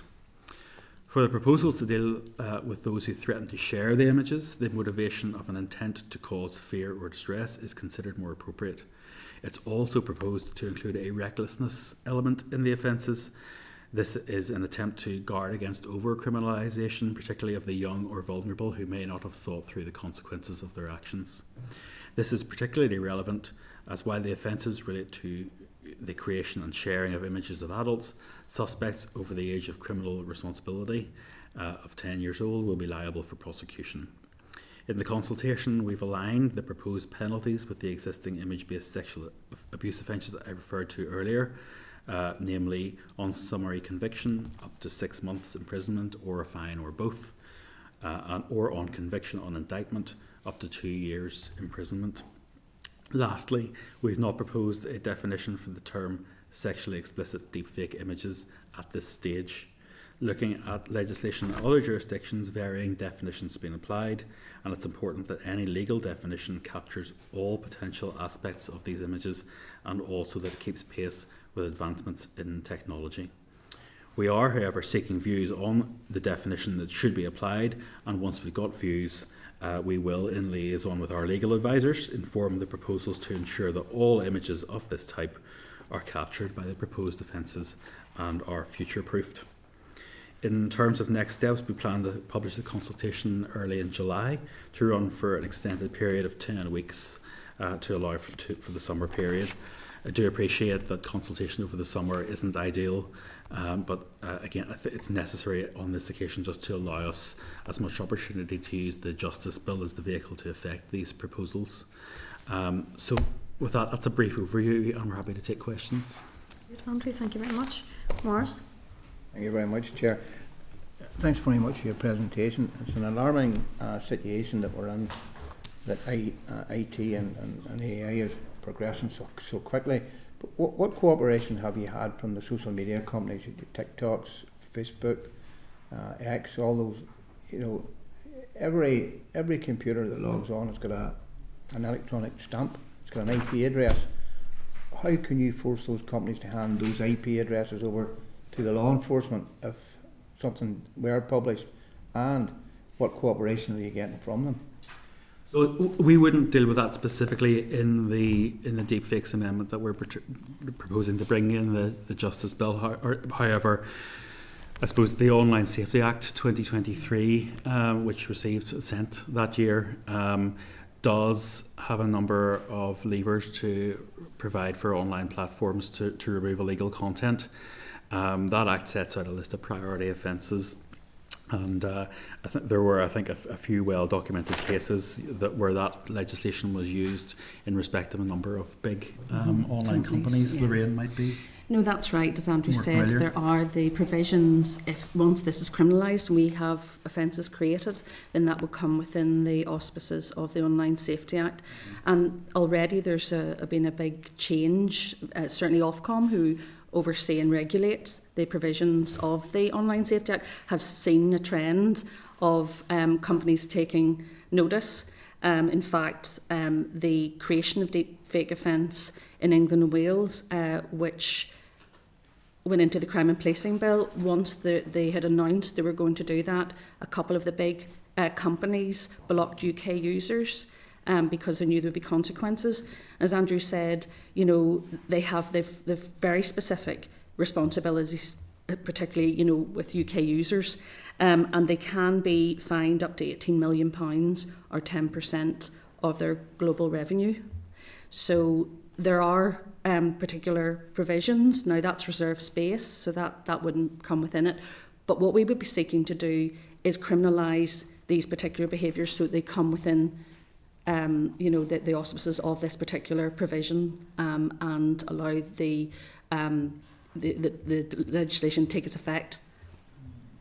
Right, Chair, I strayed a wee bit there, but I'm keen to know that the big companies can be held responsible for this type of activity. No, Marcia, you didn't stray, because it's in the information that the department has provided us, that the US, for example, legislated to have stuff, you've got to take it down within 48 hours. So does what's contained in the online safety stuff have something similar in place, that you've got a certain specific deadline by which you must remove the content? I'm not sure, Chair, about the actual deadline, but we do know that they have to they've placed you know, particular protections on and requirements of the tech companies to take the material down. I know that America says that's a federal sort of offence, but I don't think there's any specific time frame, but we can double check if there's anything sort of specific in that. But they have a requirement to take it down. As far as we're aware, under the Online Safety Act, platforms have to remove any illegal content where there's an individual victim, or whether it's flagged to them by users, or where they become aware of it through other means. And there's a so-called triple shield of protection to make sure that illegal content's removed, enforce the promises that social media platforms make to users when they sign up through those terms and conditions that everyone accepts when they join, and offer users the option to filter out content that they don't want to see. So again, I think the intention of our deepfakes provisions in the bill, in the Justice Bill, then, is to sort of move Northern Ireland within that space, the orbit of the 2023 so we'd Act. be criminalising the behaviour, so that would fall within the Online Safety Act.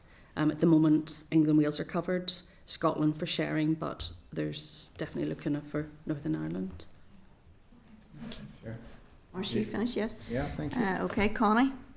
Yeah, thank you for coming in today. I think I just wanted some clarification on what you'd said about those who commit offences being on the sex offenders register. Could you just clarify, is that constrained purely for sexual gratification offences rather than those intending to cause harm or humiliate? Yeah. Yes, certainly. Thank you for your question. It would only be where sexual gratification is proven that they would come within the notification requirements, and obviously the civil prevention orders that manage risk. For young people, what we're proposing is to put a qualification onto that in line with the other sexual image-based offences, so that the young person would have to commit 12 months, commit offence where penalty is 12 months imprisonment, so that there's a bit of protection there for their immaturity and their age. And why, can I just ask for the reason as to why it wouldn't be if the intention is to harm and humiliate, because it's still very serious? It still has the same impact on the victim. They are, and these are only proposals.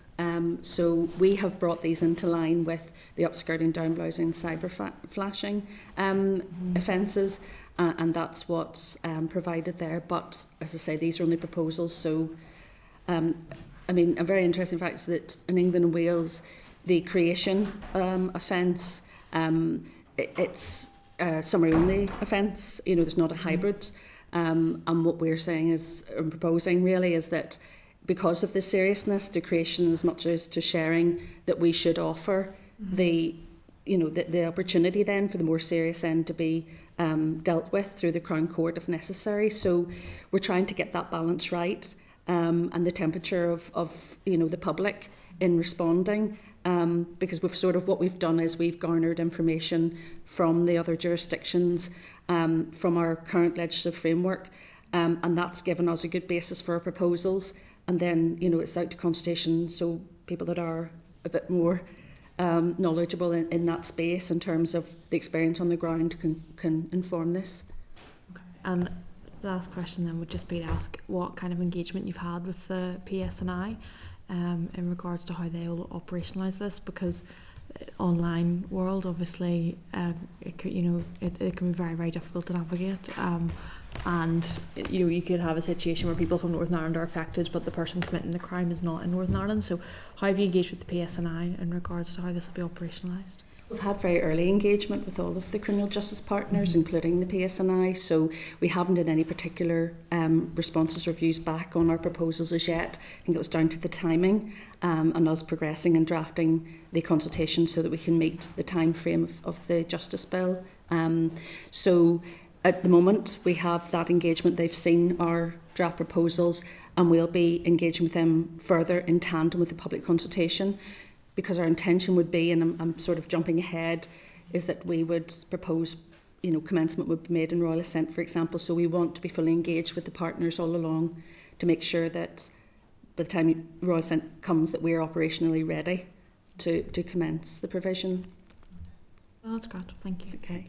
Thank you, Connie Lorraine. Just on the back of one of Connie's questions there, how do you prove sexual gratification? Sexual gratification, it's proven. There was particular interest in this for the last committee, and whether or not that could actually be proven and made out. But the PPS are used to proving the sexual gratification through the materials. Yeah, I saw that in the thing. Yeah, it was discussed, and they said that was not an issue. They did it. It wasn't a new concept. They did it as part of the original voyeurism offence, and they do it as part of the upskirting, downblousing, cyber flashing offence. So that's never been presented as an issue. Okay, that's great, thank you. Who's next? Deirdre. Yeah, no, thanks very much for the update. And I suppose it's just the broader issue around consultations, and I get it with this in terms of we're moving at pace, but it is to add with another one coming up, and it's going to be 10 consultations from my count that the department are conducting over the summer period. And I suppose the concern for me is particularly voluntary organisations and community-based organisations where these things take effect. I mean, over the summer is a busy period, and I suppose even for families when kids are off school. So it's just to make that point more publicly. And I suppose with this as well, I would be keen to know what pre-engagement there's been with the likes of the Human Rights Commission. Because again, it's obviously finding that balance in terms of rights, particularly when you start to look at the offences. So of course, we want to protect people. So I would like to know if there's been any pre-engagement with them, and in terms of what the equality screening process is going to look like. My other point was particularly around where you touched on in your presentation, Andrew, around Section 3 of the Protection of Children's Order. Are you confident that everything is covered in that and there won't be any gaps? And I suppose on the other element of that around, you mentioned about children and I suppose the mental capacity when they're doing things, and I'm just thinking of the online world. They may be sharing information that maybe they don't even realise. Now in some cases they may know what they're doing, but in other cases they may not. So again, has there been any consultations with, even though you're saying children aren't included in this, but in terms of unintended consequences, any engagements with children's organisations that would kind of work in this sphere, or the likes of the Children's Commissioner, even to look at those unintended consequences? in those areas. And I had another, yes, just the nature of some of these. So one of the big things that have come up is the catfishing. And obviously there may be images generated as part of that. And sometimes, I mean, the GAA was one particular one, which obviously happens across the island. So what cross-jurisdictional work is being done again to try and close any loopholes where, say, some of these images may be generated in the south of Ireland or in England or Scotland or Wales, but shared here, or vice versa, may be generated here. So are we looking at that as part of, because I'm conscious this legislation isn't going to come to consideration stage even for us, you know, so I'd be keen, even if you don't have the answers today, as a follow-up potentially. Thank you. We'll try our best to touch No. some of them anyway, and we can then follow up. Thank you. In terms of engagement with the NIHRC, I don't think we have engaged yet, but we will do as part of the consultation. But we have an early sort of analysis of the ECHR concerns that have been identified by us, really. And I thought at this stage we're considering that the creation of deepfake offences will potentially engage Article 10 of the Convention, so that's freedom of expression, to the extent that the provisions restrict the person's ability to post or receive certain kinds of images or videos. So Article 10 is a qualified right under the Convention rights, as you know, so any interference with those rights must be justified, and again our work is going to be building up the justification for that. Just for committee's thing, if you have any more information that you can provide them once you do that assessment, or even the Human Rights Commission's response, if that could be shared with committee as early as it can, that would be good as well. Thank you. Given the nature of how we're doing this, we're happy to share anything that comes that will help your consideration of it. In terms of the Section 3 of the Protection of Children order, are we confident that it's all covered? At this stage, yes. But again, we have time over the summer to make sure that that initial assessment is correct. And then in terms of engagement with children's groups, again, not as yet, but they're on our list for consultation. Once we consult that, we've got such a broad list, it takes all of those into account. It covers all the Section 75 categories and beyond, so we've quite an extensive list that this would go out to. And finally, cross-jurisdictional. Yes, well, we would propose your sexual offences have extraterritorial jurisdiction, which means residents and nationals here then, if they've committed an offence that would have been an offence in Northern Ireland, that they can be, prosecuted. We haven't had any particular engagements on this but we do have IGA projects advisory groups, and there's a victims one, so we can bring it to the attention of there in terms of what we're proposing. And we have been engaging with the Republic of Ireland officials there, it's more about their experience to help inform our findings and what we might want to do here. Or just even if there's legislation or practices good in one jurisdiction that can be lifted, or Yeah, we've been looking at that and what happens through there's a consultation process, and then when we go out to instruct on the drafting, that all has to be taken into account, all the other jurisdictions that we're aware of, so that's all part. Our drafters would be informed about all of that. The motivation of the children, I think your question was about how do we protect children who maybe don't think through the consequences of their actions. This is something that came up with the upskirting and downblousing, and the Minister is very keen that we have the motivations for that purpose. If you have a consent-based only or strict liability case, it means that there are people with the age of criminal responsibility being 10. You have a young boy, say at 11, who is cajoled by his peers to actually do something like this, but hasn't, thought through what this might, the result, that person, and they don't want, their intention isn't specifically for sexual gratification or for to humiliate, alarm, distress. So, the motivations will help that way. Also, we put a recklessness element into the provisions. So upskirting, downblousing, the recklessness element was attached to the humiliation, alarm, distress provision. And for the cyber flashing, because of the nature of that offending behaviour, it was attached then to the sexual gratification. And what that means with the recklessness is that the person is aware that what they're doing has the end result. So it is to humiliate, alarm, distress, but they've taken the risk anyway, and it's unreasonable to take that risk. So that's a safeguard that we have built into, or we had built into the legislation in the current image-based offences, and we've proposed it for this consultation. And as I say, that's open to views as to what people think.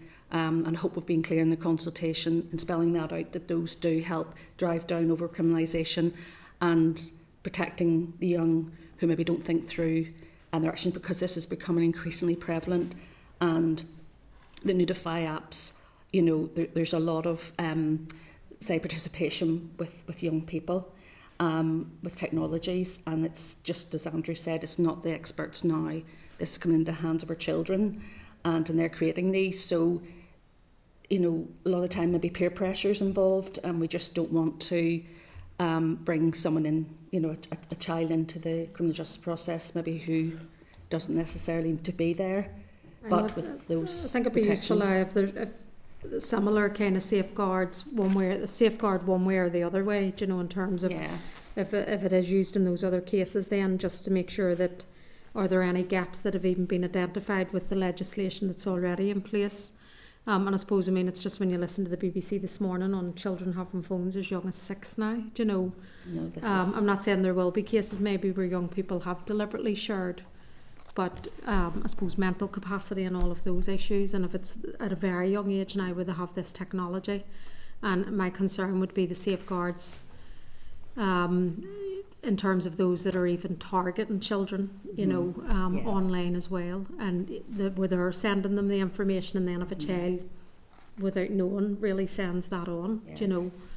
Why the offences will apply to adult victims. The perpetrators can be anyone over the age of you know, criminal responsibility. So we have proposed those safeguards because we had very in-depth conversations with the we call it the SOTV, but the Justice Sexual Offence Trafficking Victims Act, for the upskirting, downbrowsing and cyber flashing, because I think there was concern that perhaps the motivations, someone could do it for a joke and just banter and get off with it, but that's self-defeating, because if they do it for a joke, then they would be humiliating, alarm, distressing someone, so that's already caught. So yes, we sort of looked at that very critically. And we took on board, you know, concerns from the previous committee and etc. And we shaped that into a way that protects the young people, but doesn't allow people just to get away with doing, you know, to committing the harm in the first place. It's getting that balance. Thank you. Okay, Deirdre, Ciara, and then Doug. I'll try to be precise, and it's just on the recklessness side of stuff.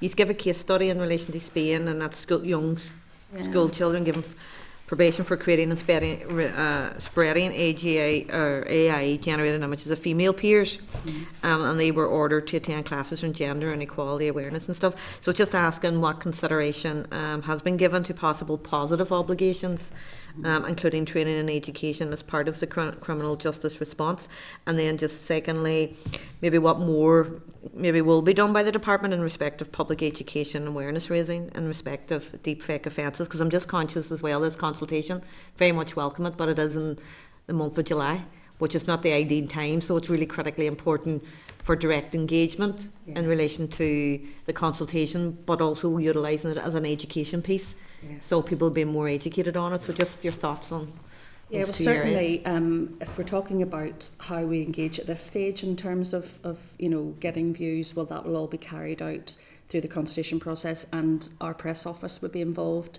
and we will target, particularly through social media, particular groups that represent the interests of young people, etc. And the Department of Education, we could do that. So we will be very targeted in where we put this out to get the views. When it comes to once we've had provision, we have provision there to implement. What we would seek to do is have some sort of promotional or engagement strategy. We did that with the SOTV. We might, we're thinking about the timings of this, because we would hope to bring this in as quickly as possible in royal assent, so there's no lag, you know, with the gap here, you know, against our neighbouring jurisdictions. So we'd want to bring it in as early as possible. So we'll have to begin work on our implementation plan and how we engage then with the young people and make them know. Certainly we did that, and we had, now it was a promotional campaign that we ran on upskirting, downblousing and cyber flashing, because they were considered, of the SOTV provisions, the most prominent areas where promotion might be better placed and used. And we did that, and that was fairly successful if you look at the sort of the outworkings of that and the statistics that involved. And that was broadly social media, although we did outdoor placement as well, billboards and buses, the bus stops and various things. So we had a fairly impactful it was fairly low budget compared to some media campaigns, but we got a lot out of that.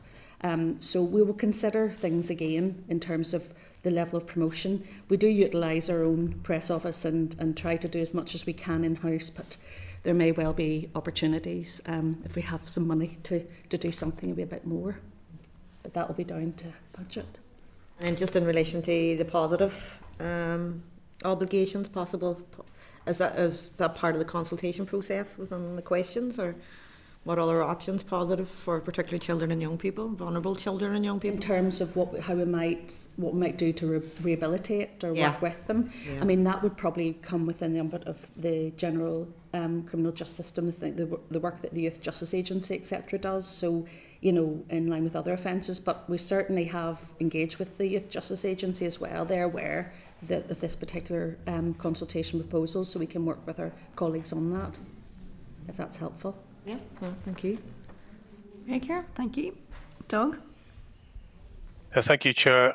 Really interesting. And the first thing I'll say is I'm really supportive of this, and we're certainly going in the right direction. I do not like the term deep fake. It feels like a challenge. I think people will find it as a challenge. I think fake is good enough. Is what we do with that. And the definition, I think, is definitely needed.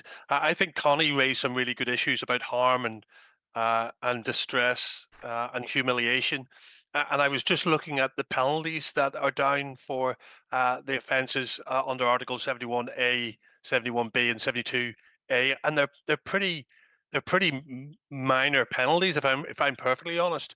But can I ask, if we're talking about on conviction, on indictment, imprisonment for a term not exceeding 2 years, what would that be if the person produced 100 these fake images? Are they still bound by no more than 2 years, or are we talking other flexibilities in and around that? Because that's my concern, that somebody goes out and starts doing this on an industrial way, and at the end of the day, the punishment is pretty meager. Yeah, we have aligned our penalties at this point for the proposals with the upskirting, downblousing and cyber flashing, because that's our baseline. And this very much is a consultation, and this is about seeking views on how people find that. And as you quite rightly point out, it's a sliding scale, so it will be up to independent judiciary to work through the specifics of the case and then attach the relevant sentence to that. But the maximum we're proposing is 2 years, and as I say, this is only a proposal based on, we couldn't set that high. We've no other basis in which to set that higher at this stage, because we're working off that basis of the other offences. But it's very much, as I say, open to consultation and people's views of whether they think that's reasonable enough. And I kind of get that, but I guess the whole point of upskirting and downblousing is a physical thing that's been done, and yes, it can be copied, and yes, it can be sent out on multiple occasions. But we're talking about the generation of fake images, and if people do that on an industrial scale, and once they're out there, they're absolutely out there. You'll not get them back, no matter how hard you try, and that individual could end up with no more than 6 months in jail. On some instances, or 2 years in jail, and they'll spend half of that actually behind bars, probably. And I know it's a consultation, but as people looking at this in that term of scale, where actually this could be something that could harm incredible amounts of people, and therefore we need to make sure that we have a bracket, which is a minimum and maximum, which has a bit of flexibility to it. Yeah, and we could make that a bit clear in the consultation in terms of, that would be the maximum. and you know, and spell out some of your concerns around that. And as I say, you know, we do take the point of the variation of the type of offence. You know, upskirting, downblousing, and cyber flashing could be quite maybe opportunistic. I mean, with virism, it could be premeditated. They could set a camera somewhere to take a record or observe, but a lot of times it is opportunistic. With the deepfake, it is more premeditated. That would be our views at the moment, and it is only our views. I mean, this is not you know, something wider than that, and we will be accepting views. But we could put something a bit clearer about the penalties, and the maximum would be set regardless of the variation of the different cases that you talk about.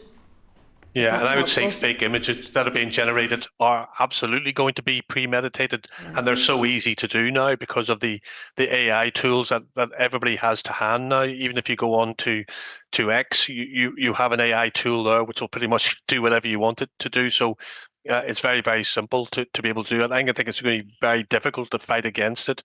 But what I would be really want to avoid doing is creating a challenge by calling it deepfake. You know, I'd rather have a proper definition so people fully understand what it is. But listen, good answer. Thank you very much. Thank you, Chair. Yeah, could you just answer the point about deepfake and the definition? Absolutely, as you quite rightly say, it's important. We didn't put anything down by way of a definition. There are varying definitions, as we said in the consultation, and we want to get it right. So quite often when you come to the point of drafting, you know, the drafters will have maybe a very clever way of designing it that it captures all your intentions. So that's why we didn't sort of go out the public with a definition. The term deepfake, it's a commonly used term, and we had a similar sort of difficulty with revenge pornography, because with revenge pornography, and a lot of organisations that support victims and represent their interests don't like it because it suggests that there's a portion of blame on the person that's involved in the actual photographs. You know, they're a victim of these photographs. So when deepfake, it's a common term to be understood, and a lot of young people understand what it is. So when we went out to promote upskirting, downblousing, and cyber flashing, they have very technical names. So upskirting, downblousing is set within the context of wirism. And then the cyber flashing is something created. It's the unsolicited, you know, sharing of an image. But it's just the common terms are quite well known across the people that you want to engage with, and that's why we use these terms. We don't particularly like some of the terms, but it's just to allow better engagement. Deepfake is probably more known for that type of behaviour than a name that we might give it in legislation, for example. That's fair enough. I mean, we took it off Reddit, so we take it off social media, and then we use it. What I don't want to do is turn it into a populist term. Yes, I understand. But look, that's only my opinion. I'm not down on the ditch on it. Just thought I'd raise it. Understand that. Thank you. Can people make money from this? Yes, they could. The people who set up the technologies, they do. So is the 2 years maximum sufficient of a deterrent if people are going to make? Some of that stuff you're saying gets 17 billion views. Yeah. If that was on kind of the scale of YouTube, there'll be a lot of money to be made. Yeah. Is that sentence a deterrent? That is a good point, Chair. And as I say, you know, we were on a baseline and would very much, you know, encourage views on the levels. Yeah, I suppose I'm interested in the baseline because I really do think there's a massive distinction between upskirting and downblousing and what is proposed here, and the very different types of offence. So I'm not sure that that's the best baseline to be used, to be honest, but I presume that that'll be borne out in the consultation. It is, and we'll yes. see. And England and Wales, it's similar to the England and Wales as well. They have a summary-only offence for their creation, and they've no motivations in that. And for their sharing, it's a similar penalty. I suppose, bear in mind, that's a fairly recent offence there, so. It is. They have, yeah, it is. So, it's similar to that. So it's not sort of, you know, it's. We'll not know from them how it's borne out yet. Not at the moment. But no. yeah, my gut instinct is The sharing now, which has the hybrid offence, that's been in since that came in the Online Safety Act in 2023. So we could have a wee look at that. Yeah, we're entirely open to challenge on it. And, Yeah. Open-minded about all of that.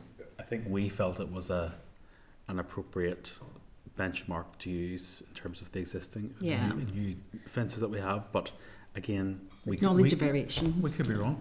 And well, it'll be interesting to, I mean, this is what the purpose of the consultation is. Exactly. So it'll be interesting to see what wider society says. I think it'll be interesting too. I mean, there have been a number of Assembly members who have been victims of this. Yes. It'll be interesting to see what their views would be on whether or not that is sufficient for the damage that has been inflicted Yes, on indeed. them, and that their children have seen these videos and so on of them. So, and I mean, that'll be replicated for many, mostly women. Yes, indeed.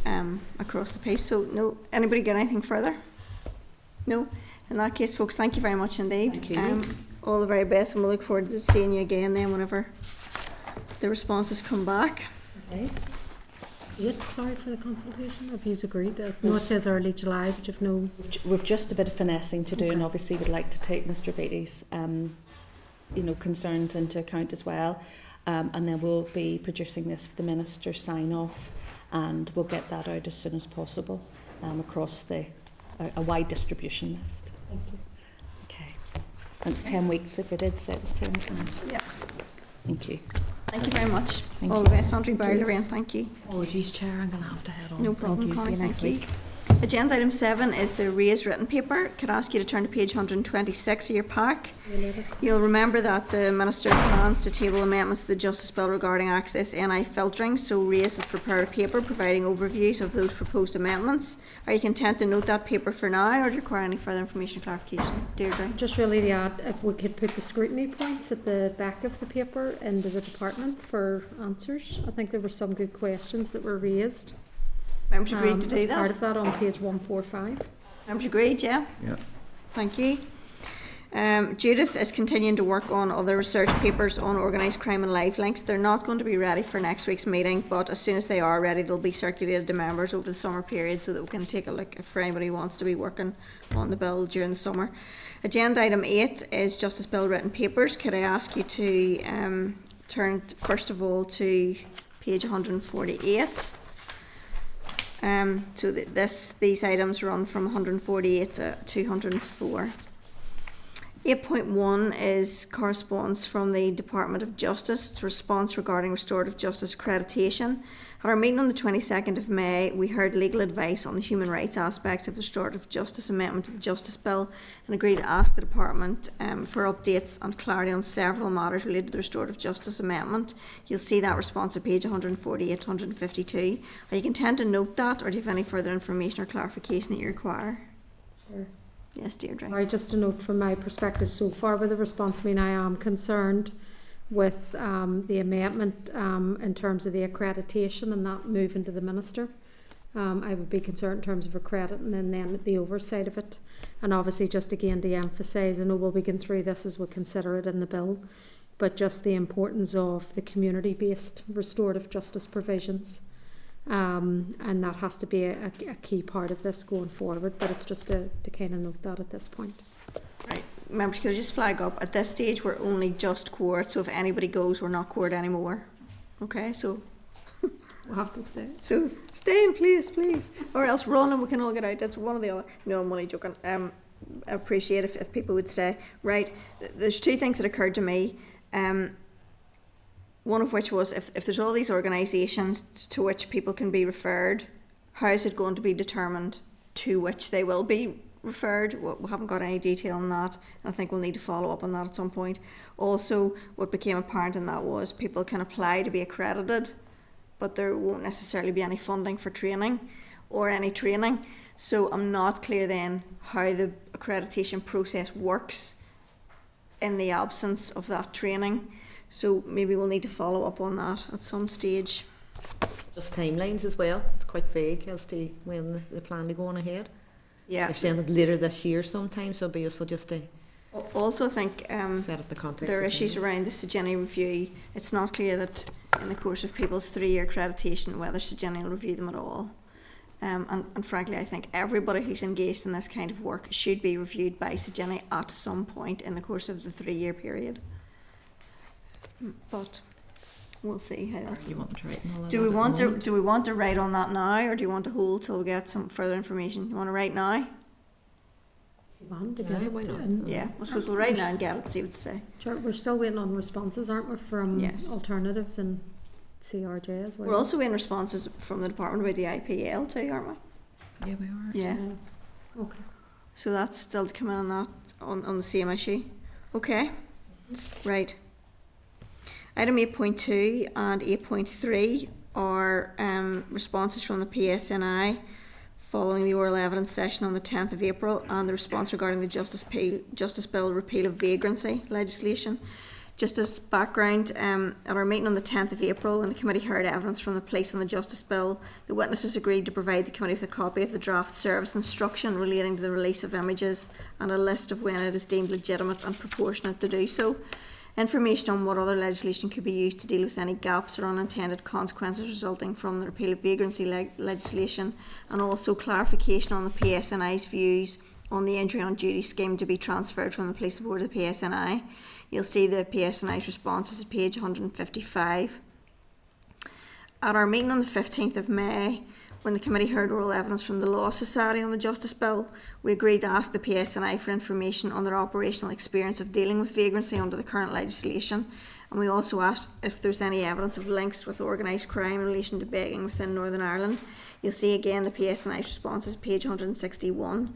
Are you content to note those responses and explore further with the PSNI in any future oral evidence session on the Justice Bill, or do you require any further information or clarification at this stage? Content to note for now. I think actually those responses are very helpful, because it's as was suspected, it's just not that straightforward, you know, so those are very helpful. Item 8.4 is Law Society of Northern Ireland response regarding the Justice Bill biometric material and PACE codes practice. During the evidence session with the Law Society on the 15th of May, the witnesses agreed to provide members with a written briefing outlining any concerns that the Law Society has regarding the proportionality of the retention periods for biometric material and the impact on the PACE codes. PSNI's response is at page 165. Are you content to note that response, or do you require any further information or clarification? Deirdre?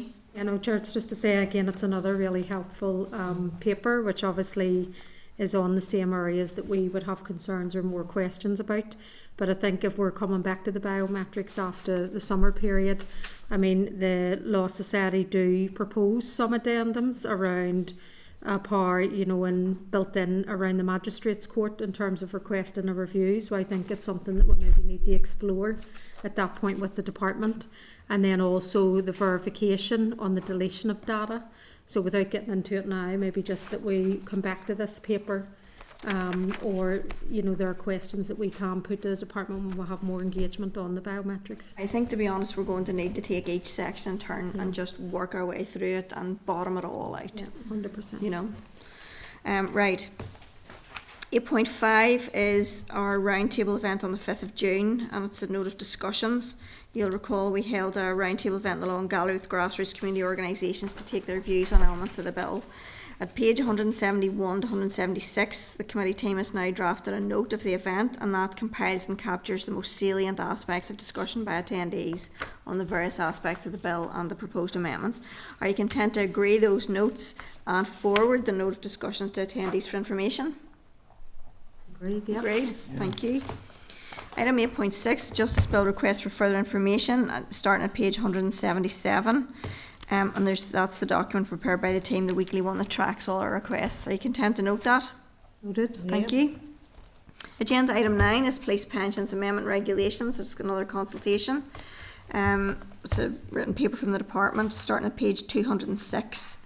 So the department proposes to amend the Police Pensions Regulations Northern Ireland 2015 to retrospectively disapply the ill health eligibility requirement to the 2015 police pension scheme for officers who were active or deferred members of the scheme in order to address a risk of a disability discrimination challenge.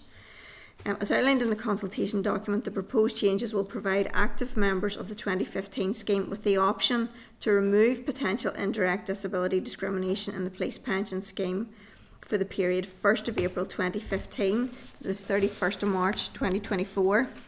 It'll also permit all active and deferred members of that scheme to access ill health retirement provision without the requirement to undertake a medical examination subject to the 2015 rules, and will make a technical amendment to improve the operation of the 2015 scheme.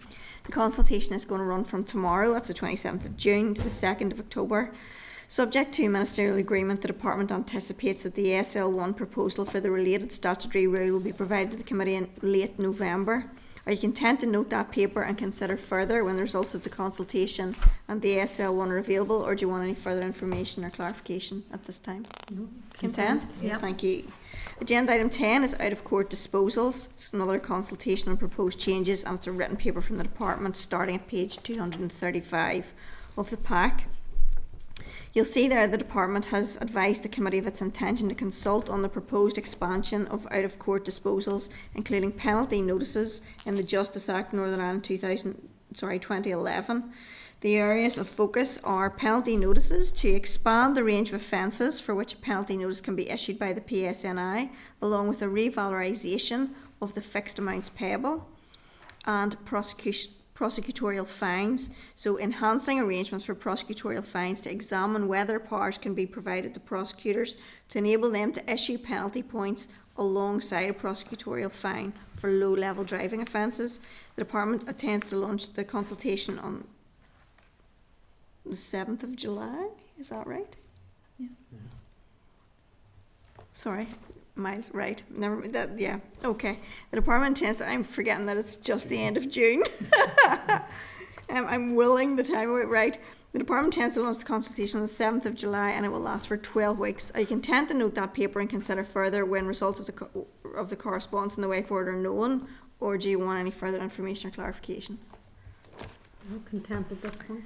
I'm worried about this, and I'll be really interested to see what comes back, because it occurs to me when you look at the list of offences there beyond motoring, bearing in mind the motion that we debated on Monday around sentencing and public confidence in sentencing, when you look at some of those offences around drugs, violence against the person, fraud, sexual stuff, burglary, there are a raft of things in there that I think for people to just be hit with a fine and never have to turn up to a court, I think will impact public confidence in the system. I absolutely understand what the department is trying to do in terms of reduce the numbers of people coming to court for minor things, but the issue is whether or not the public considers these to be minor things, and whether just issuing somebody with a notice is a sufficient sentence and deterrent. But again, that's what the consultation is for, and we'll see what the public responses are to that. But that was my initial reaction, was one of, well, we'll see how this plays out.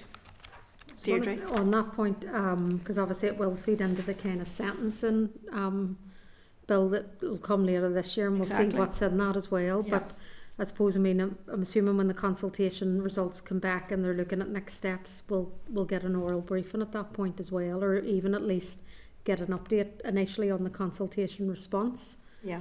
And then we can look at how we take it forward, even in the autumn. Yeah, and in the department's paper it mentions the sentencing bill and the types of things that are going to be included in that, and the fact that assaults on frontline workers and assaults on the police would be aggravating factors.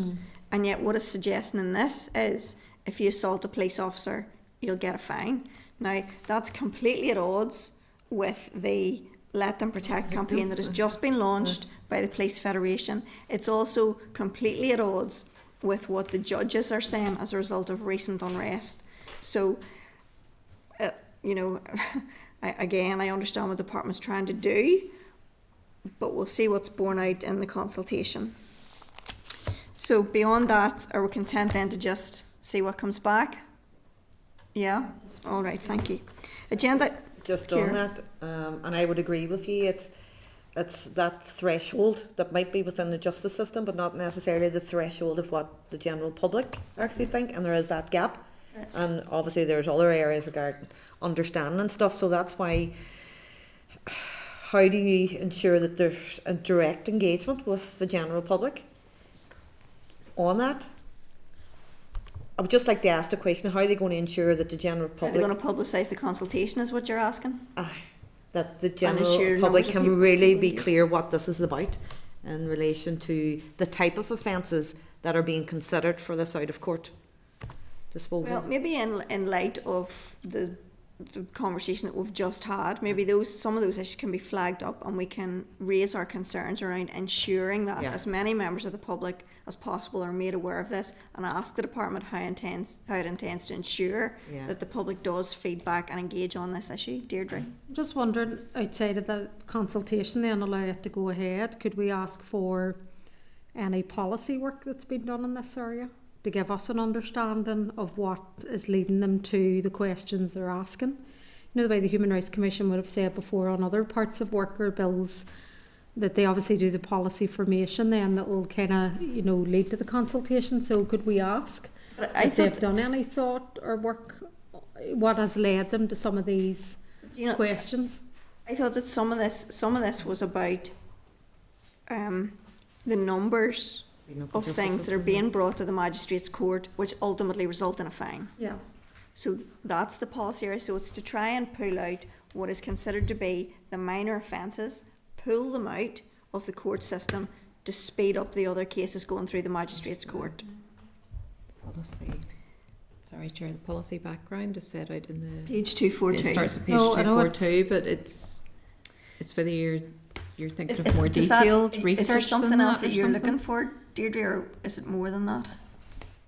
I don't know, maybe it's hard because we haven't seen the sentence and stuff either yet, you know, so you're trying to look at this in isolation. Maybe I'll hold off and then we'll see what comes back first. And if there's a need for more, then Yeah, I'll do it but- at that point. But it ties into your point about, you know, okay, people might just receive a fine. However, in the public eyes, at least they're being put through the process, and at least they're going to court, and at least they're in front of a judge, as opposed to just being slapped with the PSNI saying, here's your, or getting a letter through the post, here's your fine. And I think in every part of a consultation it should be actually as a way of educating and informing the general public as well. I'm worried about mixed messages coming out. You know, on the one hand, yeah, it's not going to be okay to assault a frontline worker. It's not going to be okay to assault a police officer, but we're just going to fine you, not bring you to court anyway. And it's certainly a double standard with what's going on at the minute.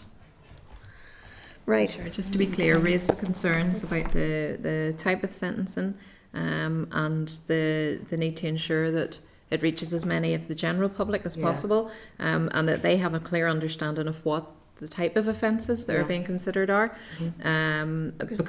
But you're content for the consultation to proceed anyway in the meantime? Of course, yeah. Absolutely, yes. No, it's just to be clear. I suppose we 'cause- have some concerns initially about how this feeds into public confidence in the criminal justice system. I suppose we want some reassurances around that. Nevertheless, we are open-minded to see what the consultation brings forward.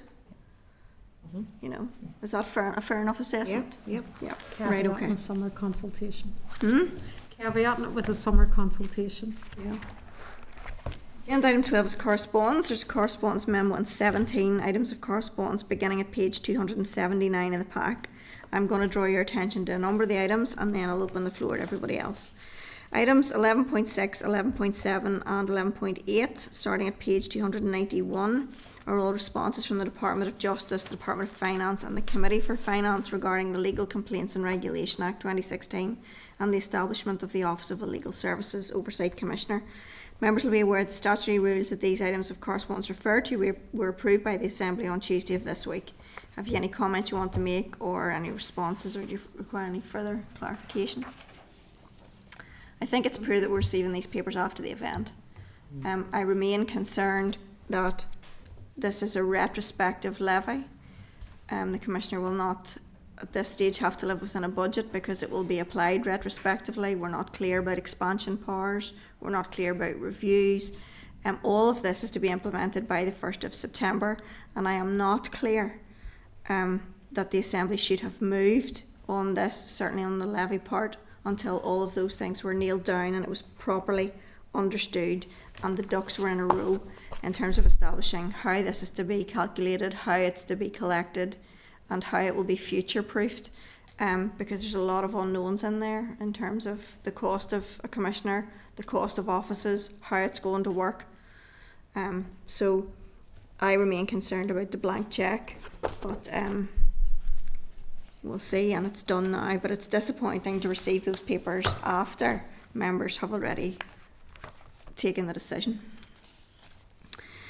Item 11.9, page 307 of the pack. It's a response from the department to issues that have been raised in relation to some of the applicants' negative experience of the CAPITA assessment process for the Troubles Permanent Disablement Payment Scheme, and those issues were raised during the oral evidence given to the TEO committee by stakeholders of the scheme.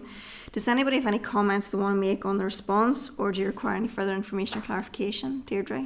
No, Chair was said, I think when we raised this a couple of weeks ago as well, that we would come back to this after recess. And I just think if we could share this with the organisations that initially wrote to both committees, and then if they want to come back and engage with us as a committee after the summer, then can we pick up? Because I would be concerned with some of the responses around, CAPITA's committed to ensuring the assessments, that they have a complaints process. But I don't know if that goes far enough in terms of some of the issues that are have been made in the initial correspondence.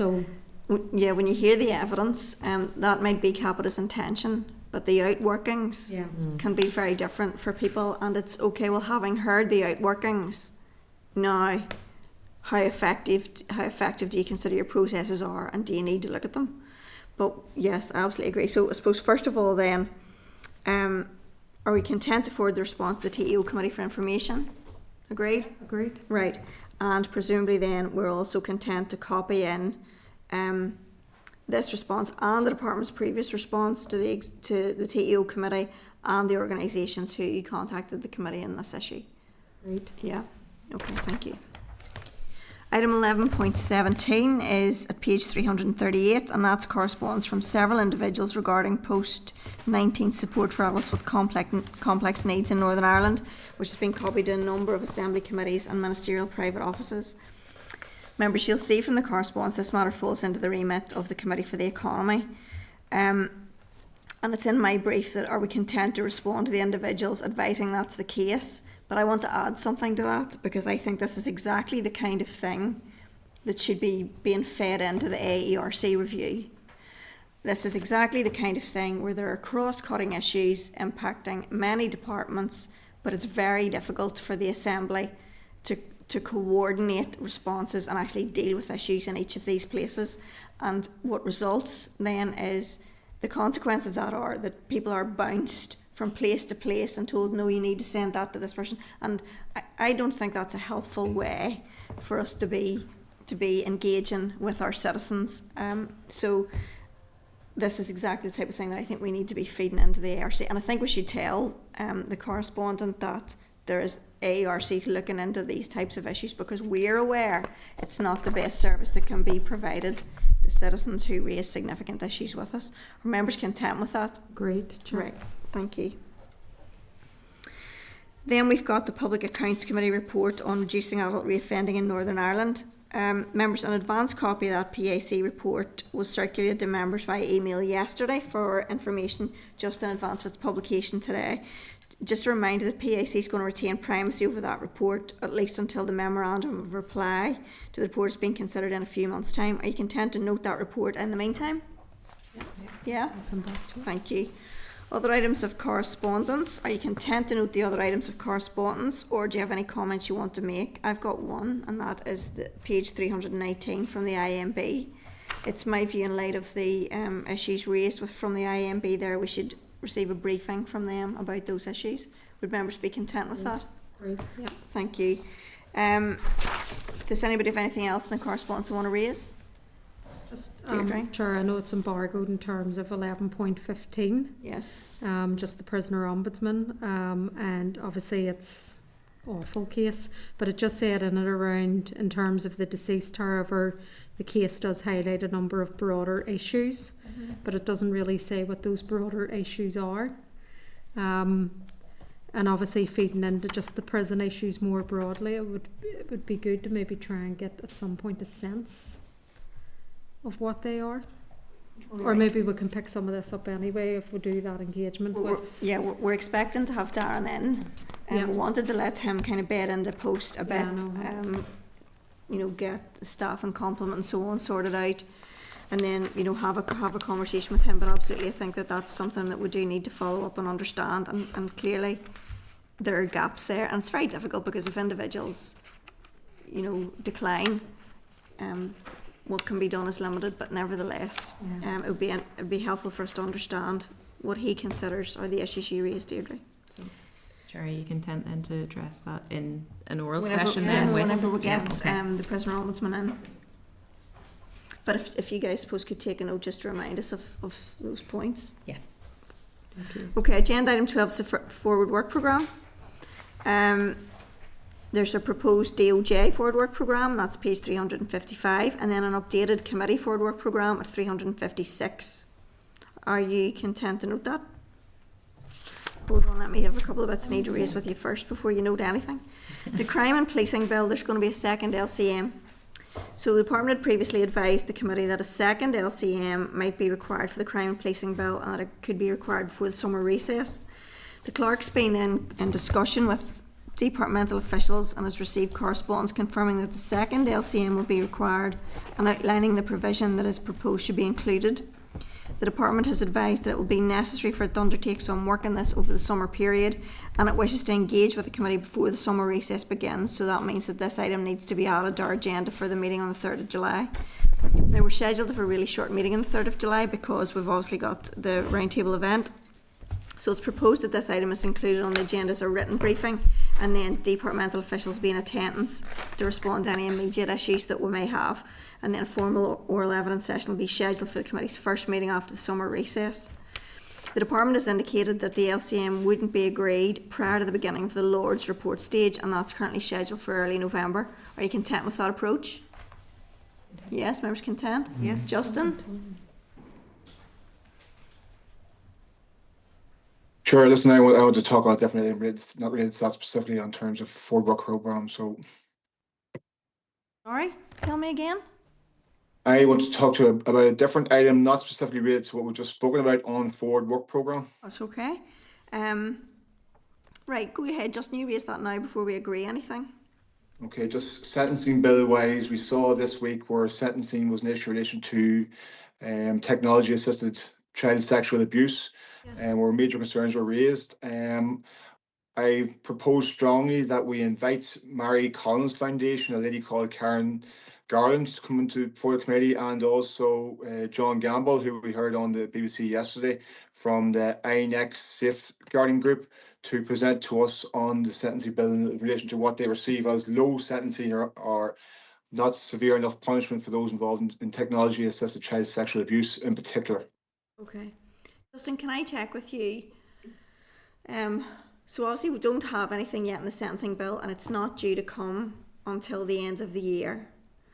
Are you wanting us to see kind of what the policy proposals are there and then bring in those witnesses? Or are you wanting us to bring in those witnesses before we have anything about the sentencing bill?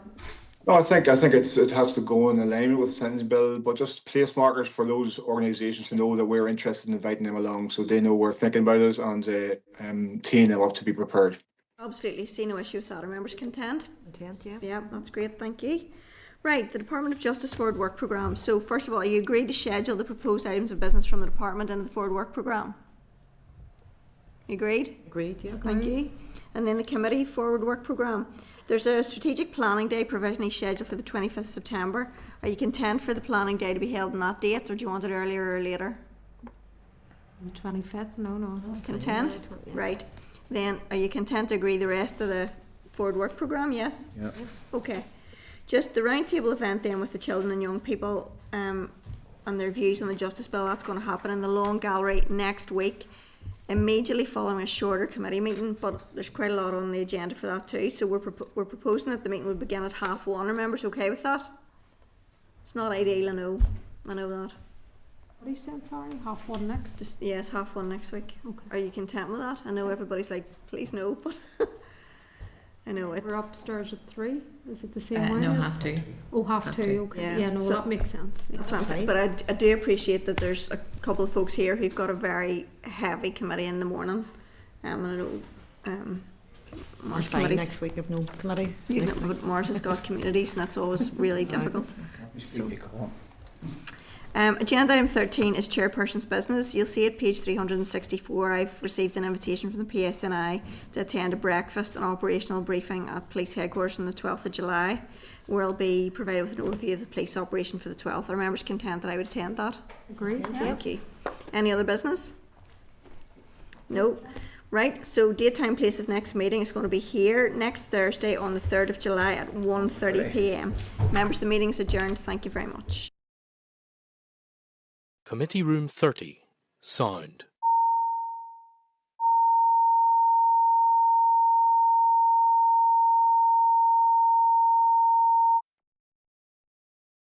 Committee Room 30. Sound.